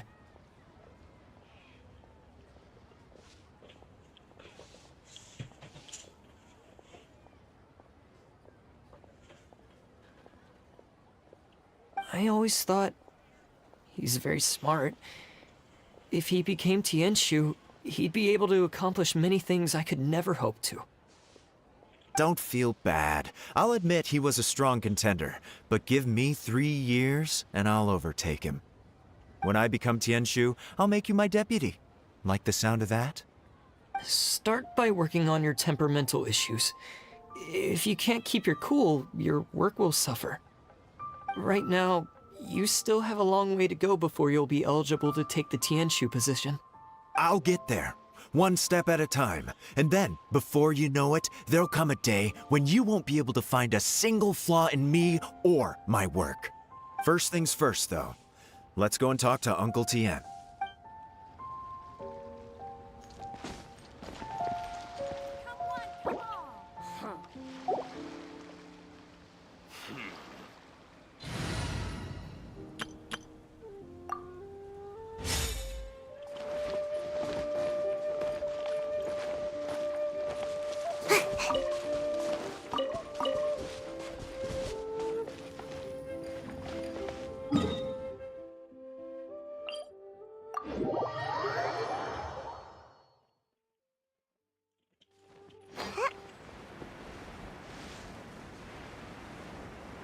Un poquito.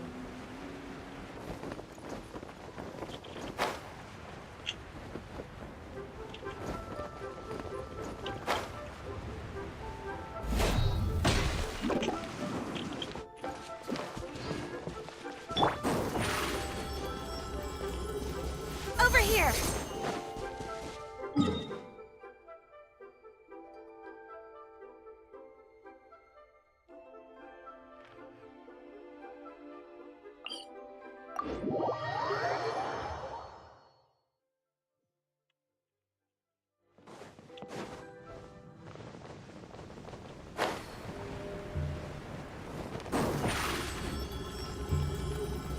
Step on it!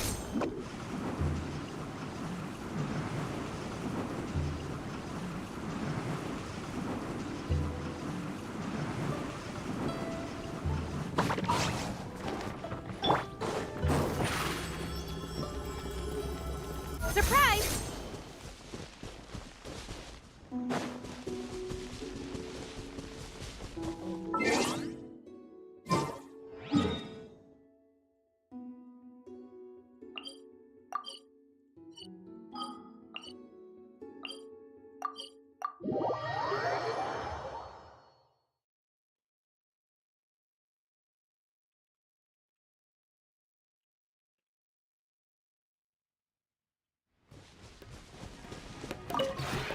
This realm is truly...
If you ever have it.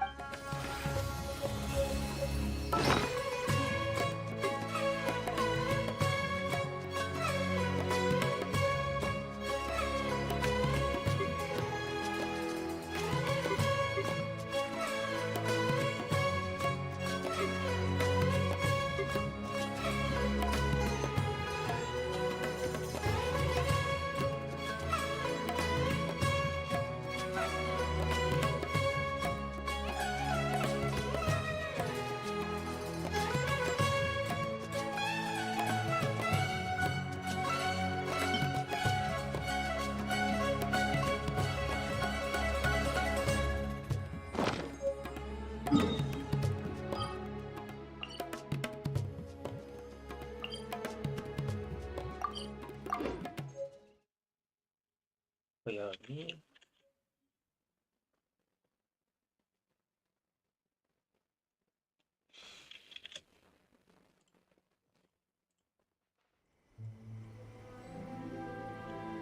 Over here!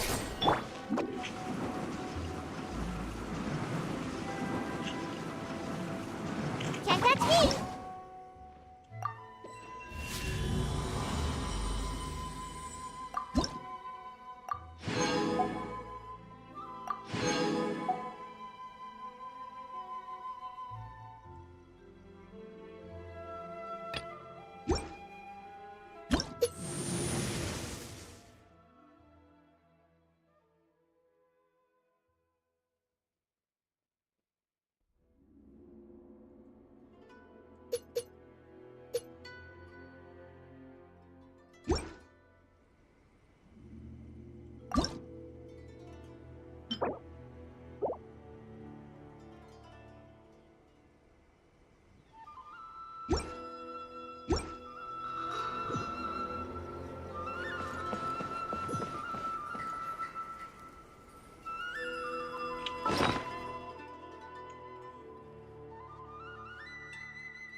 May the blossoms of the sacred flower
Nivel máximo alcanzado.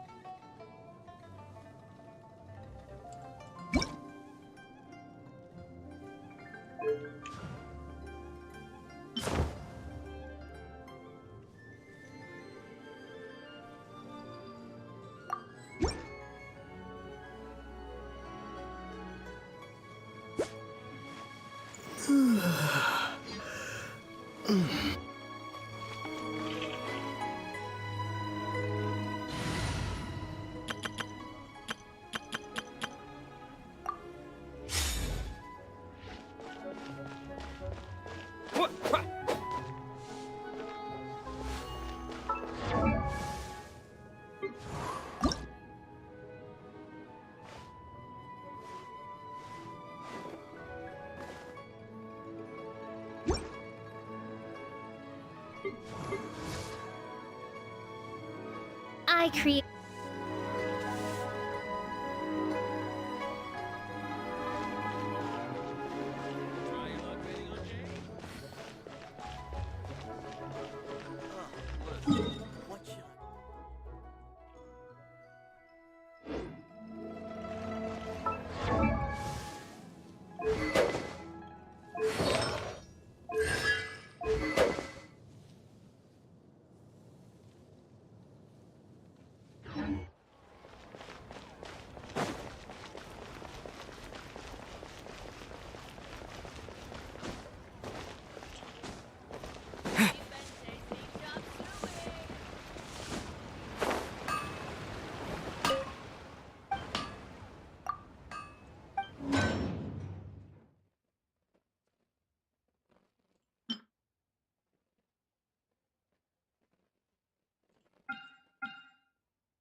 Bueno, partiré.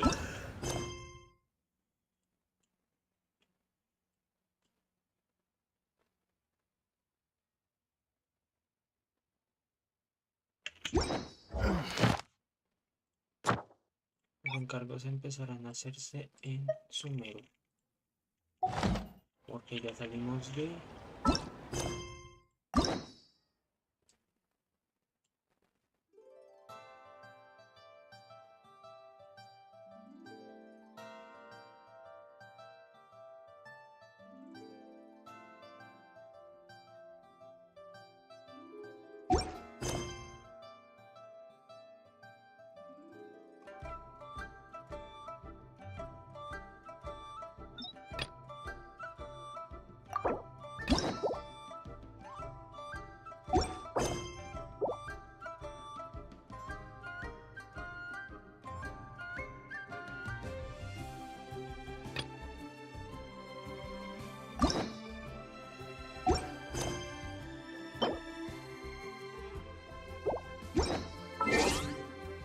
Bueno, hasta ahí.